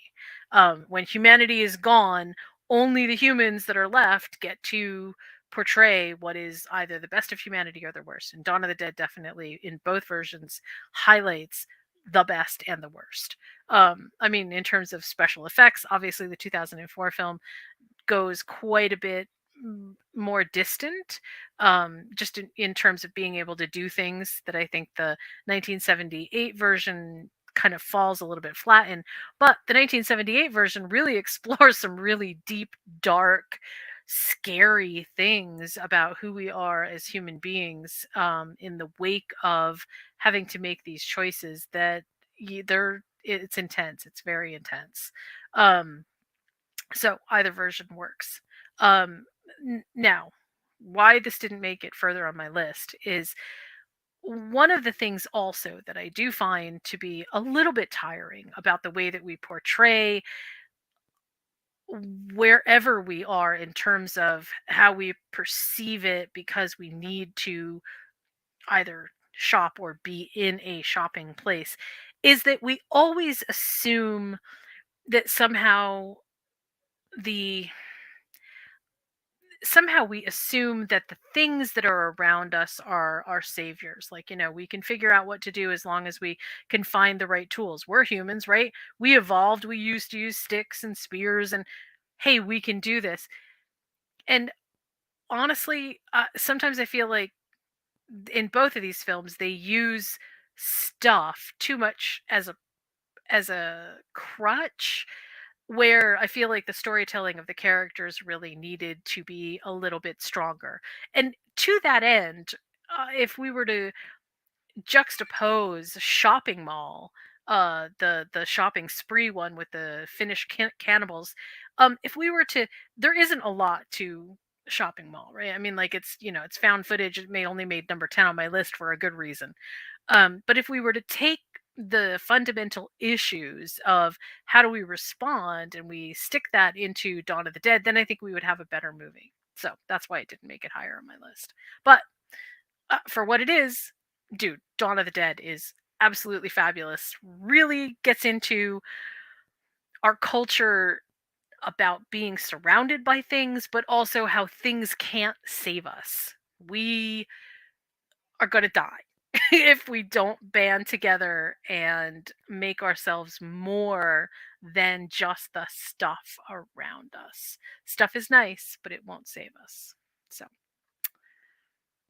there's my number 3. Interesting, interesting. I knew it was going to be there. I You were absolutely. right. You were And right. I really wish I could have called it though. But that doesn't mean I have no idea what your number one could possibly be. And Mm, honestly, that intrigues me. I don't think there's any doubt what mine is, but we're not there yet. we're not quite there yet. Not there yet. So we're going to go into my number two, which, got to be honest, it compared to some of the others on the list has some big shoes to fill. It it's a really big pick, and I'm not really sure how to emphasize the word big for a third time.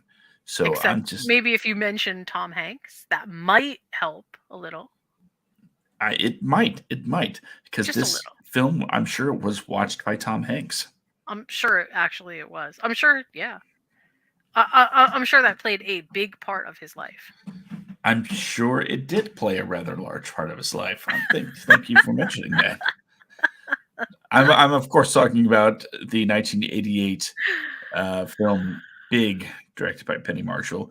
It's no secret that when it comes to film and shopping, I am a sucker for iconic moments. And quite frankly, does it get much more iconic than, you know, playing on the, I say playing, playing on the giant keyboard on the floor, the walking piano, I think it's called, That's it. It um, was at FAO Schwartz. at FAO Schwartz, yes, Yeah. as he meets the owner of his company, um, and they play Heart and Soul and they play Chops. That's the first time I ever remember hearing Chopsticks, and of course, after that moment, I think it inspired an entire generation of people to walk up to every keyboard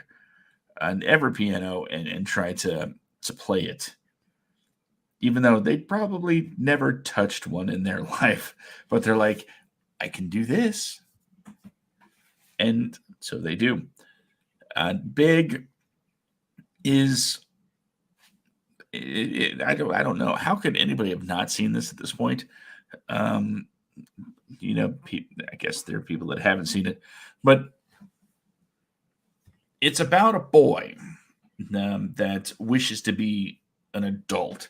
So he gets turned into an adult by this magic Zoltar machine, and he has to escape his house because suddenly he's an adult Tom Hanks where there should be a child. Wow, this really brings some really bad questions, but that's not this show. Anyway, so he has to get out of his house now that he's an adult. Sneak out because his family would just freak out if they saw this grown man coming out of their children's room. Um, and he has to go get a job. He gets a job at a toy company, winds up at FAO Schwartz, where his life is changed as he plays these little ditties with his feet on the walking piano with the guy that owns the company.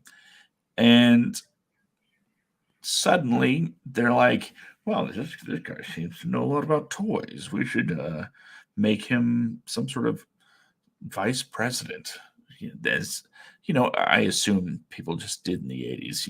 If you weren't a vice president of something, chances are you were just a nobody that would never be anything. That's what the '80s means to me, anyway, as far as corporate America goes.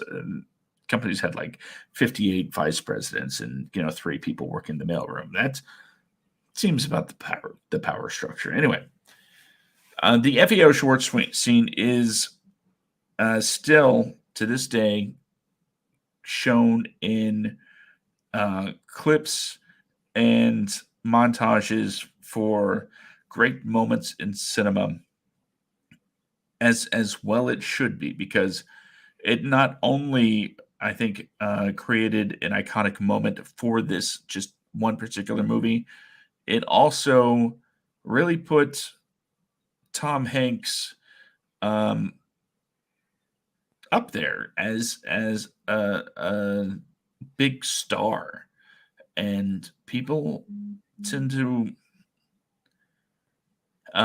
point back to not only this movie but this particular moment where he transcends his TV personality and becomes just a comedic movie star. And of course, a few years later, he would transcend even further with some dramatic roles and some war movies, and he would become the Tom Hanks that we know of today.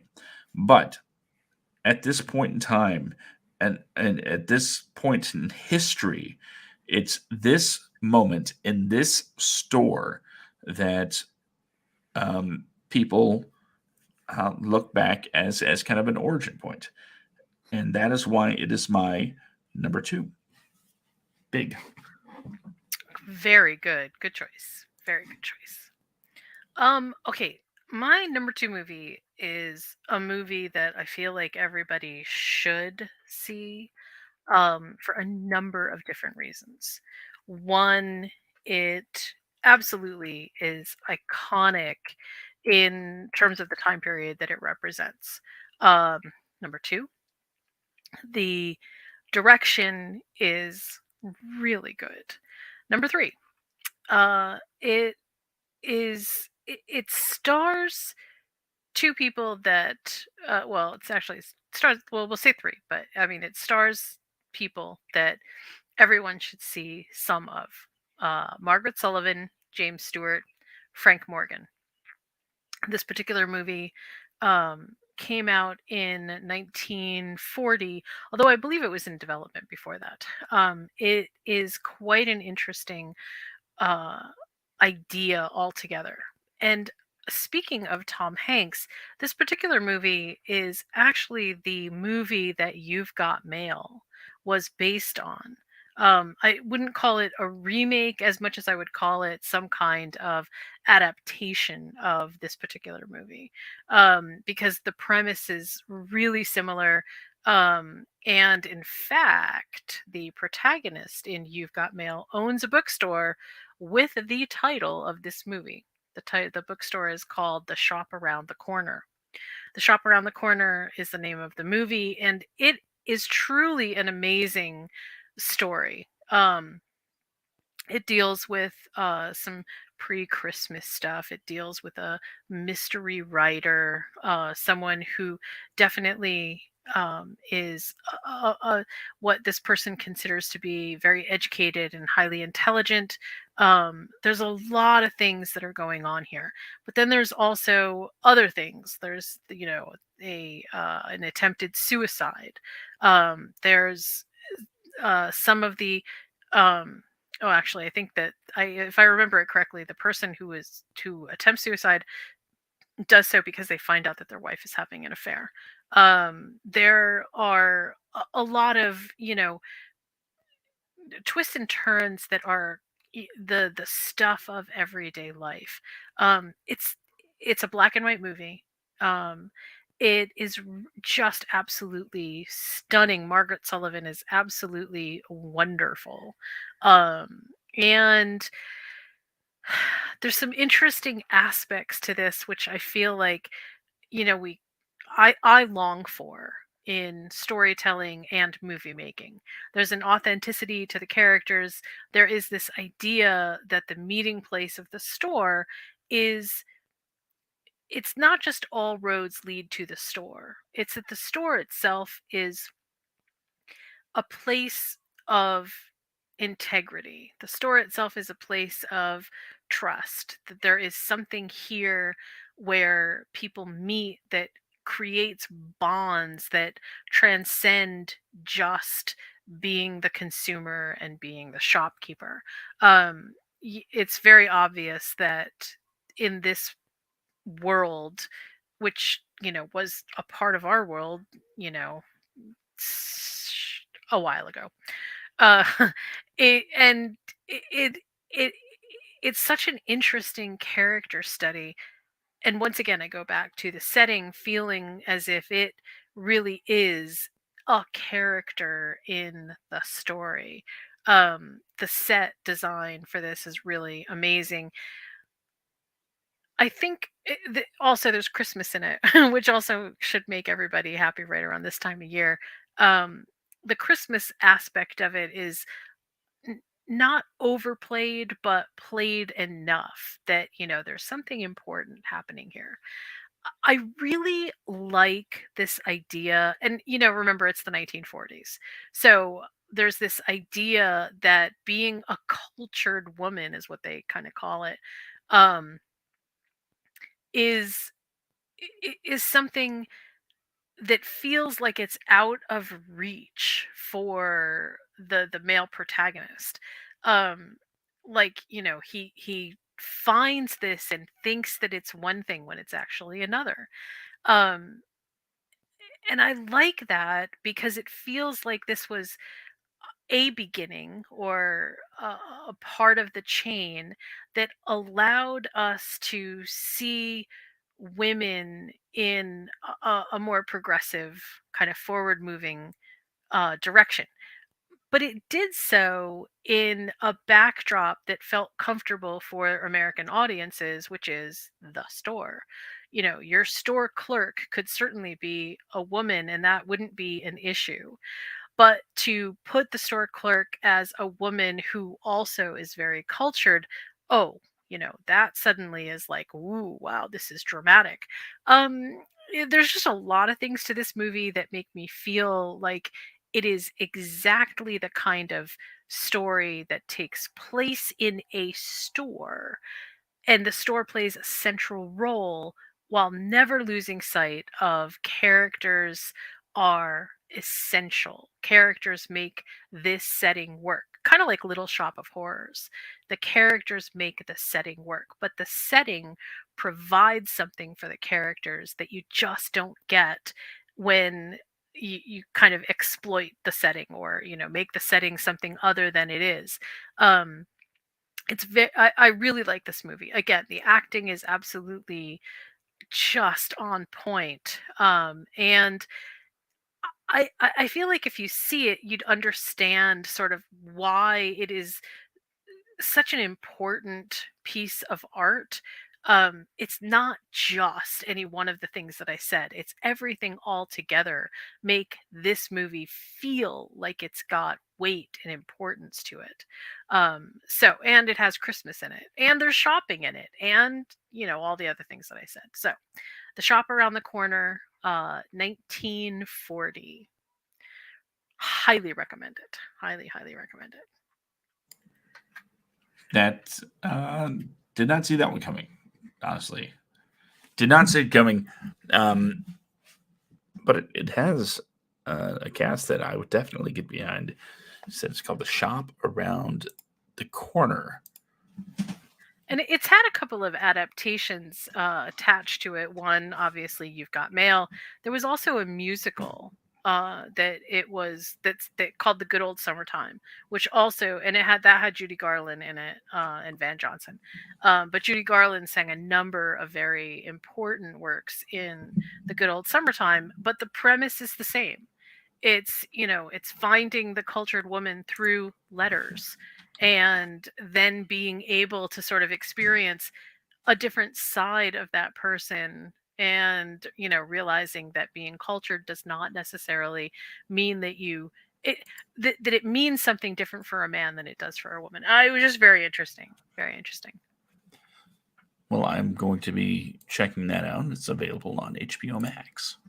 Yes, it's part of TCM, so and a great movie to watch around Christmas time. Very wholesome. It I really love is classic wholesome. movies. I Yeah, absolutely love classic movies, me too. Obviously, yes, we definitely share that. especially Jimmy Stewart. I do. I love Jimmy Stewart too. Well, I guess here we are. Huh? Number one. Gee, I wonder what Josh's number one pick could be about a store. Hmm. What could it possibly be? What could it be? Hmm. What could it be? Well, I'll tell you this. Just because they serve you doesn't mean they like you. Of course, it's clerks. Of course, it's clerks. Of course it is. Two guys working at the Quick Stop and RST Video. I'm not even going to pull up my notes. Dante and Randall. That it's just a day in their life, and mind you, it's a pretty eventful day. Hockey on the roof. I should say street hockey on the roof because they're not like icing over everything. A funeral where a casket gets knocked over. It's hilarious because you just see them go in and then they're running out with a crowd of people chasing them. It's it's Clerks. What can you say? Dante, the perennial. I'm not even supposed to be here today, Uh-huh. and how he laments his life, even though he has an awesome girlfriend that brings him lasagna, and he's still hung up on the one that cheated on him. And Randall, the guy that can't stand customers, the guy's in retail, he can't stand customers. He says this place would be great if it wasn't for the customers, right? And then you see what they mean because then there's a little sequence of the kind of morons they have to deal with. Like, how much does this cost? The price is like right there, right behind them, and seeing the milkmaid come in, the guidance counselor that's looking for the perfect egg. Walt Flanagan, I see you. And is it the best movie in the world? Absolutely not.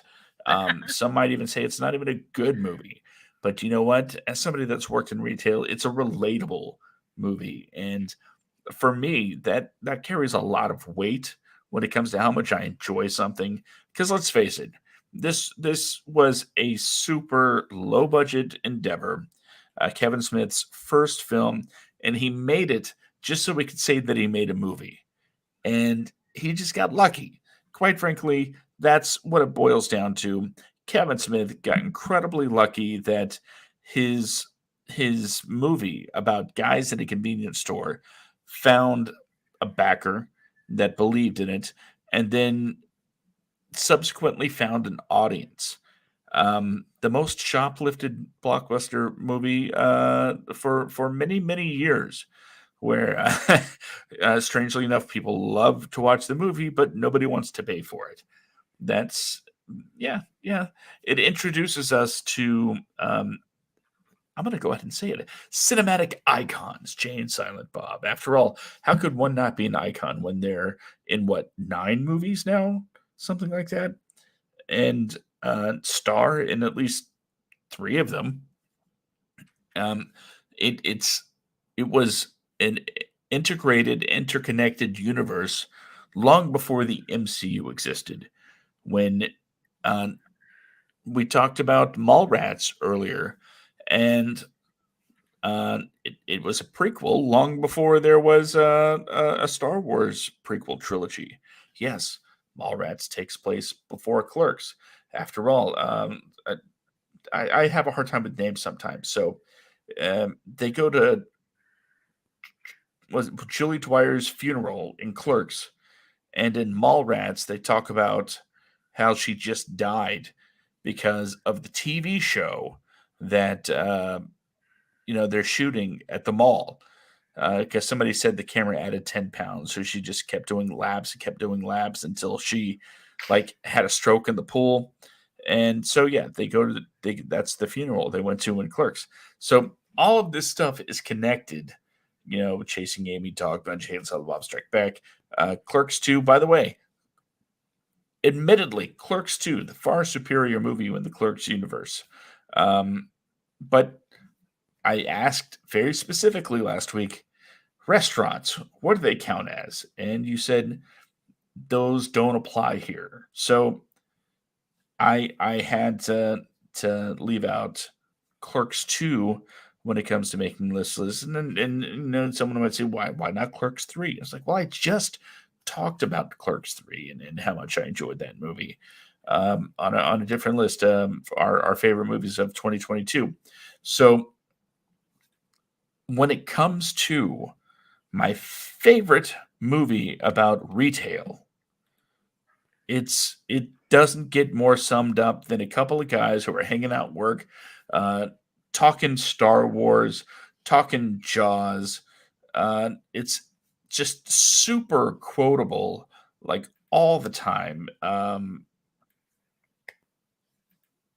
My goodness, Clerks is it when it comes to you know movies about shopping, as far as working retail. That's just it. It's it. It's it. It's my number one. And quite frankly, it probably, as far as a list like this concerned, it will always be my number one, if only because of my own experiences manning the register and how much it means to me to see that story told. So Clerks is number one. Everybody saw it coming. Sorry there were no surprises. Uh, but that's it. Sometimes the list just is exactly what you think it is. Okay. Well, yes, I agree. We probably all knew what your number one was, but that does not make it any less good. Good movie. Fun movie. I guess I should say it's a fun movie. I don't know if it was good, but it was fun. Okay. So my number one movie is a fish of a very different variety, horse of a different color, if you will. Hmm. Uh, and it's not for everybody, but it's one of my, I think, favorite movies um, that deal with consumerism in retail as it applies to um, us being sold something. It came out in 2018. I can't believe that it's been that long. I feel like it was just yesterday when I saw this movie. Um, it is an excellent movie, but I will say this: it is not for everyone. I heard a lot of critique for this movie as um, it feels artsy isn't the right word because because it is that, but it's more than that. It's like there is an obsessive coalescing around a kind of uh what's a good word for this, fetishization of clothing. Um and I think also it it deals with this kind of deep, deep psychosis that consumers go through when they are being sold something by salesmen who are, quite honestly, not thinking about what's in your best interest, but hypnotizing you into believing that you are making the choice that is the absolute perfect choice for you, despite your misgivings, despite whatever you think is right or wrong. It's there is something, it there's a quality to this movie that is insidious. It's called In Fabric. the director for this movie is Peter Strickland. And if you're familiar at all with anything that Peter Strickland has done, sometimes it's easy to get lost in the weeds here. But I'm going to read from a blog that I actually kind of like, that kind of sums this up, I think, better than I can. Following the journey of a haunted artery red dress as it passes from discount sale through to successive owners. Peter Strickland's In Fabric is also a tale of Dentley and Soper's, a truly diabolical, in both sense, department store. Staffed by a coven of sales assistants dressed in Victorian Gothic, D&S, nice play, is a world of black room, erotic mannequin rituals, outlandish florid tongue staff. A seasonal sale is described as a prestigious consumeristic festivity designed to expunge merchandise. Cash carrying pneumatic tubes and 1970s era glossy catalogs. Um, there is a beauty to this movie in its cinematography, first of all, which is absolutely stunning. I mean, it's really stunning. But the overall message is one of we, the consumer, being duped into doing things that are counterproductive for ourselves, but also a counterintuitive nature to consumerism because we know that it's wrong. We know deep down that this isn't right. And the whole point of the salesman is to pressure you into believing that you are making a good choice, a wise choice, a smart choice, the choice that flatters you the most. You are the center of the universe in this sale.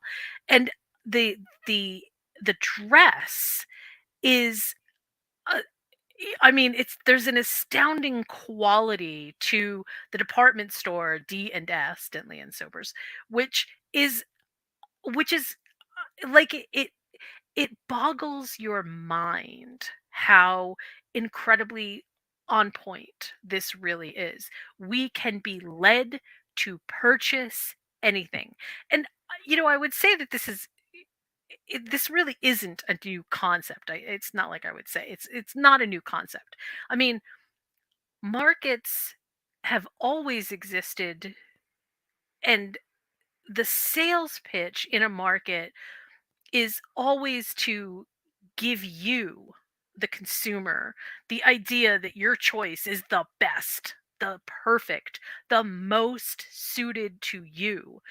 In this movie, with the department store being basically a a place in which your wildest dreams come through the purchase is sort of, I think, the biggest and best metaphor that we have for why it is that we do things for the sale, even when we know that the sale is going to hurt us, even when we know that the sale is going to harm us, even when everything around us says we shouldn't do this and we still do it. I love this movie for so many different reasons, but I also you have to be really careful with movies like this because it's easy to get lost in the imagery, and there's not the plot itself is difficult, I think, to sometimes chase because there is so much sort of going on the visual scale. So, you know, watch it, maybe watch it again, kind of savor a little bit of it so that you don't feel like it's just a narrative that needs to lead you down a certain road. It really is about small pieces being taken in. Um, I think I think the ending was not great. The ending was not good, but it I think overall it gives enough of the quality, the store quality, the hey, everything is taking place one um in this one consumer location, and there is just like I said, an insidious nature to the storytelling here, which makes me both very uncomfortable and very happy to see. Like, yep, this is it. You nailed it. This is exactly what it's like. Shopping can sometimes be a cult experience. You get swept up by the opinions of others and the salespeople, and all of a sudden you're purchasing things that you didn't even think you needed, or that you didn't want, or that aren't going to be good for you. So, In Fabric gets my number one choice. Didn't see that coming. And of course, I've said that before in this episode a lot. Okay. This was a good, that was, I mean, to me. Oh wait, I gotta give a quick shout out. Okay, quick shout out to a movie. um and okay, so different movies scare different people for different reasons, right? I mean, look, everybody's seen a movie that has made them feel either queasy or uneasy, or sometimes just downright scared. Um, this particular movie, called Mirrors, starring Kiefer Sutherland, it is kind of stupid. It's a stupid movie, but for whatever reason, there was this huge fire in a department store. He's hired to be the security guard, and he starts to see these otherworldly things that happen only in the mirrors. And it's a huge department store, and there's a lot of mirrors, and there's a lot of mirrored surfaces.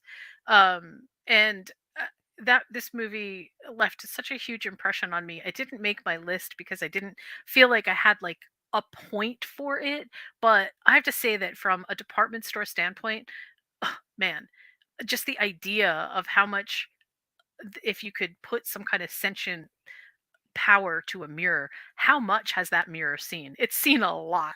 And that movie really freaked me out for that reason. So I had to give it a special shout out. And it has been shouted out. There we go.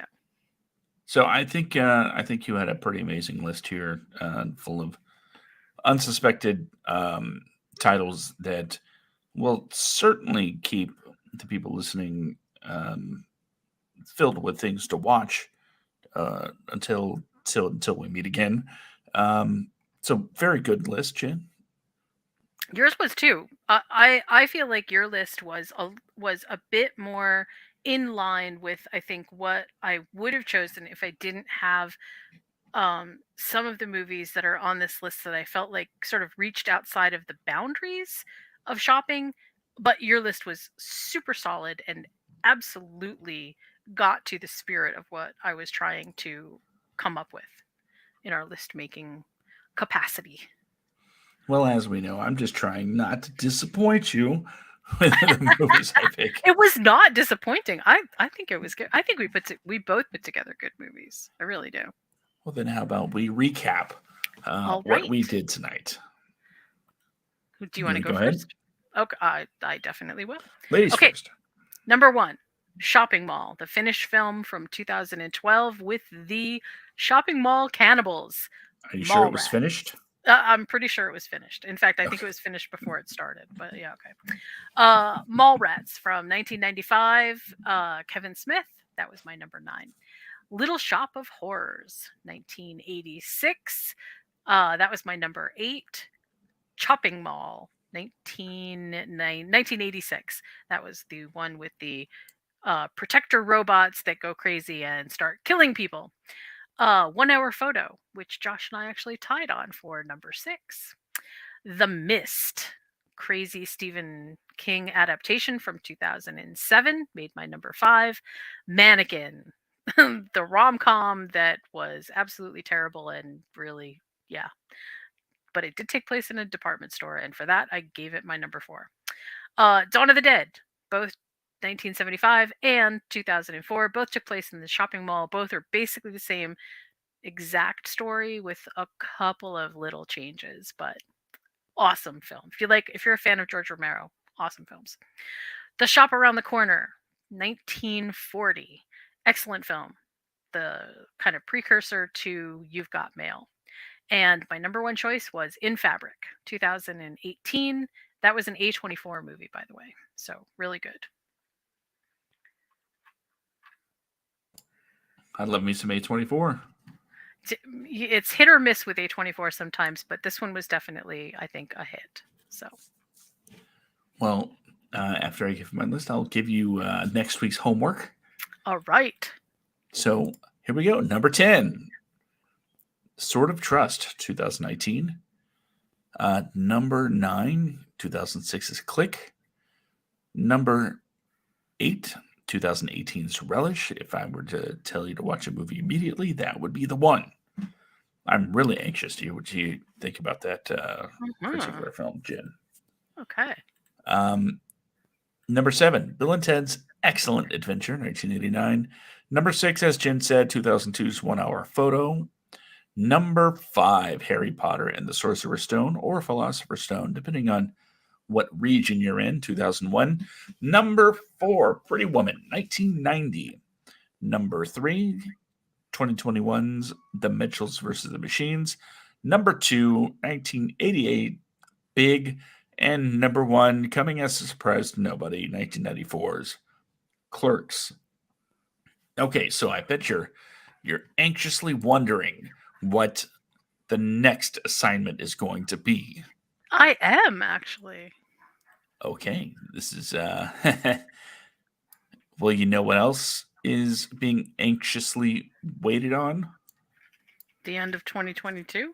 Yes, Ooh, I caught it. which means there are some movies that are coming out in 2023 that we're anticipating. Ooh. So, the most anticipated movies of 2023 would be too easy, right? Too easy. Can't just leave it as simple as that. So, there's going to be a caveat. It is your most anticipated movies of 2023 that are not that are not a part of a franchise. Oh, jeez. Okay. So That might be tough. yeah. The idea, hopefully, is to, shed some light on. Everyone says, "Oh, there's no original movies coming out anymore. That everything comes out, it's a sequel or a remake or, whatever the case may be." I think we're going to prove them wrong and say, you know what? Here are some original ideas that are coming out that are not a part of a franchise or series that you can look forward to because we're looking forward to them. All right, that could be interesting. I mean, right off the top, although this won't make my list, but right off the top, I would just like to inject Cocaine Bear because Yeah. that is super original and I feel like I would go see it just because it is so original. Also, did you know that that was based on a true story? I did not. Holy crap, I can't believe it either. But it was based on a true story. So, listen, drug dealers, hide your cocaine better because, bears. What can I say? Now, I'm pretty sure there's going to be a question asked. What if it's just based on an IP? Like it's a standalone solo movie, but it's based on a popular IP. Should that be allowed? I'm going to go ahead and say yes. Yes, it just as far as movies go, it can't be tied to a larger connected universe at the moment. Who knows what it could turn into down the road? But So we could choose Peter Pan and Wendy, but we couldn't choose Meg 2, The Trench. I think that sounds right. Yeah, Okay. because there can be, for instance, if I were to pick Pinocchio, Guillermo del Toro's Pinocchio, that I think I would have to allow that because it's just an adaptation of something that's been done many times before. That's fine. Gotcha. But if it was like Pinocchio 3, knows harder, then no. Like Teen Wolf the movie. Right, that's based on an existing franchise. Which, yeah, wouldn't quite work. So no franchises Oh of man. So no John Wick chapter no John 4? Wick, Damn. but maybe Barbie if you're into that. I mean, wow. Yeah. I don't know that. We can talk It's about interesting. we can definitely talk about Barbie because yeah, I feel like people's unnecessary hate being compiled on Barbie is a little bit dramatic. Like, People are hating on it. oh my gosh, yes.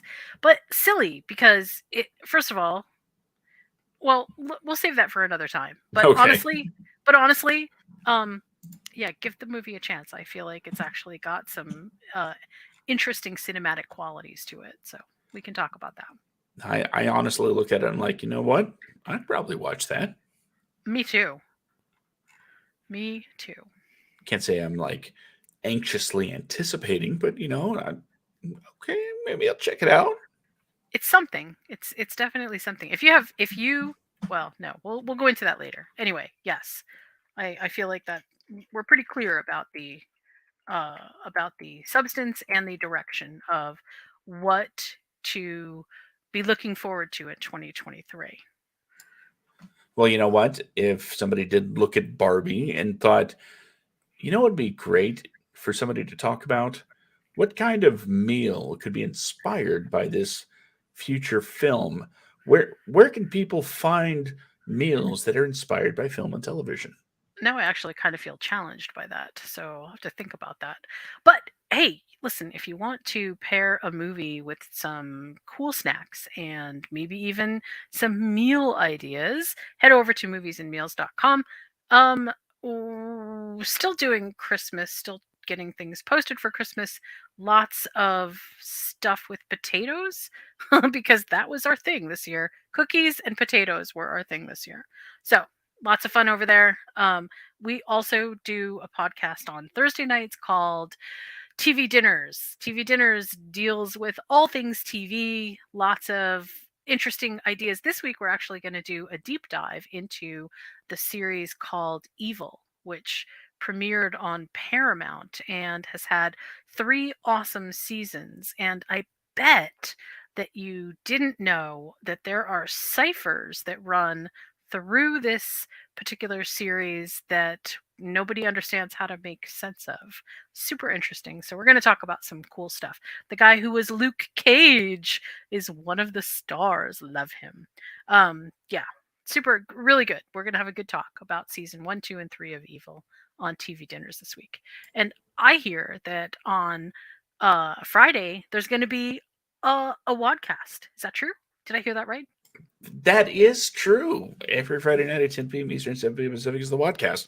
What is the Wadcast? It's a podcast about writers, actors, directors, and all of those wonderful little jobs. Little jobs is kind of demeaning, but all of those jobs in particular on set, looking at you gaffers, looking at you. And we talk about not only the experiences of making a production, whether it's film or television, but we talk about news and just stuff as it's all related to writing, acting, and directing. Um, what's the show going to be about this week? Don't know. It's not 5 minutes before showtime, so I am not a psychic.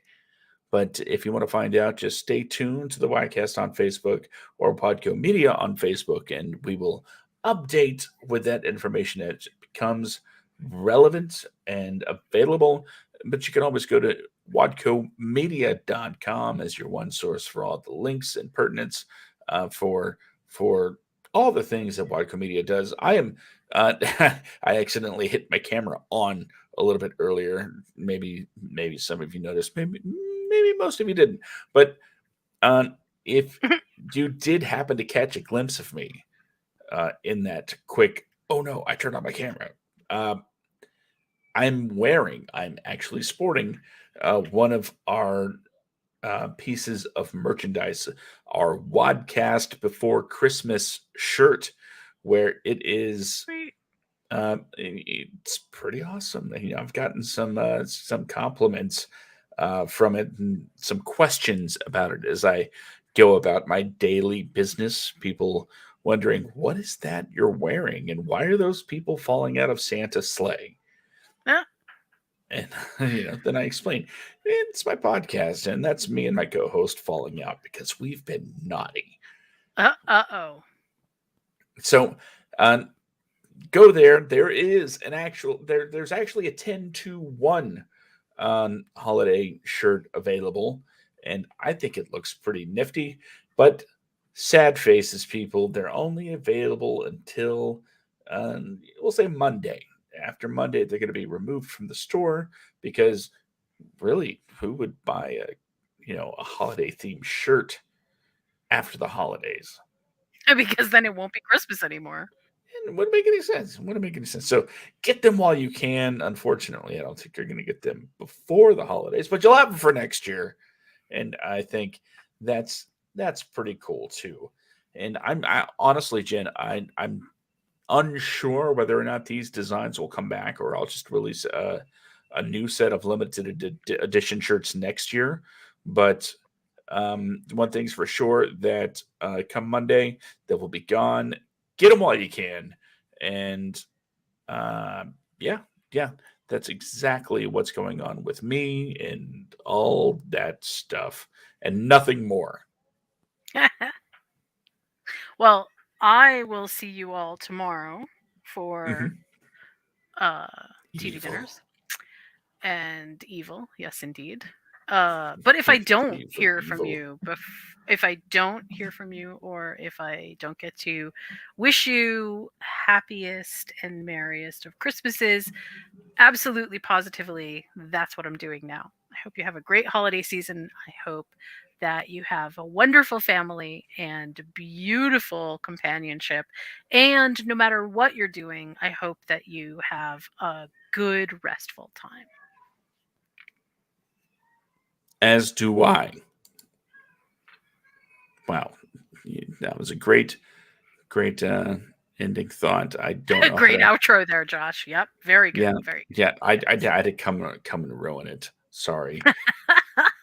We all know I'm terrible at closing shows. So, um, thank you for joining us tonight for our lists, and we'll see you next week for our next lists. And you know what? Throw this at the very end. Maybe it makes sense to throw it a little closer to the beginning. But if you have any ideas for lists, just go to the Facebook pages and wherever you're watching this video, leave some comments. Let us know what kind of lists you would like to see, and maybe if we start getting enough of them in, we'll dedicate you know an episode a month to this is our listeners choice list, and maybe get something like that going. I think that could be fun. It could be fun. Yes. Okay, well, once again, thank you all for joining us. Thank you, Jen, for having an amazing list, and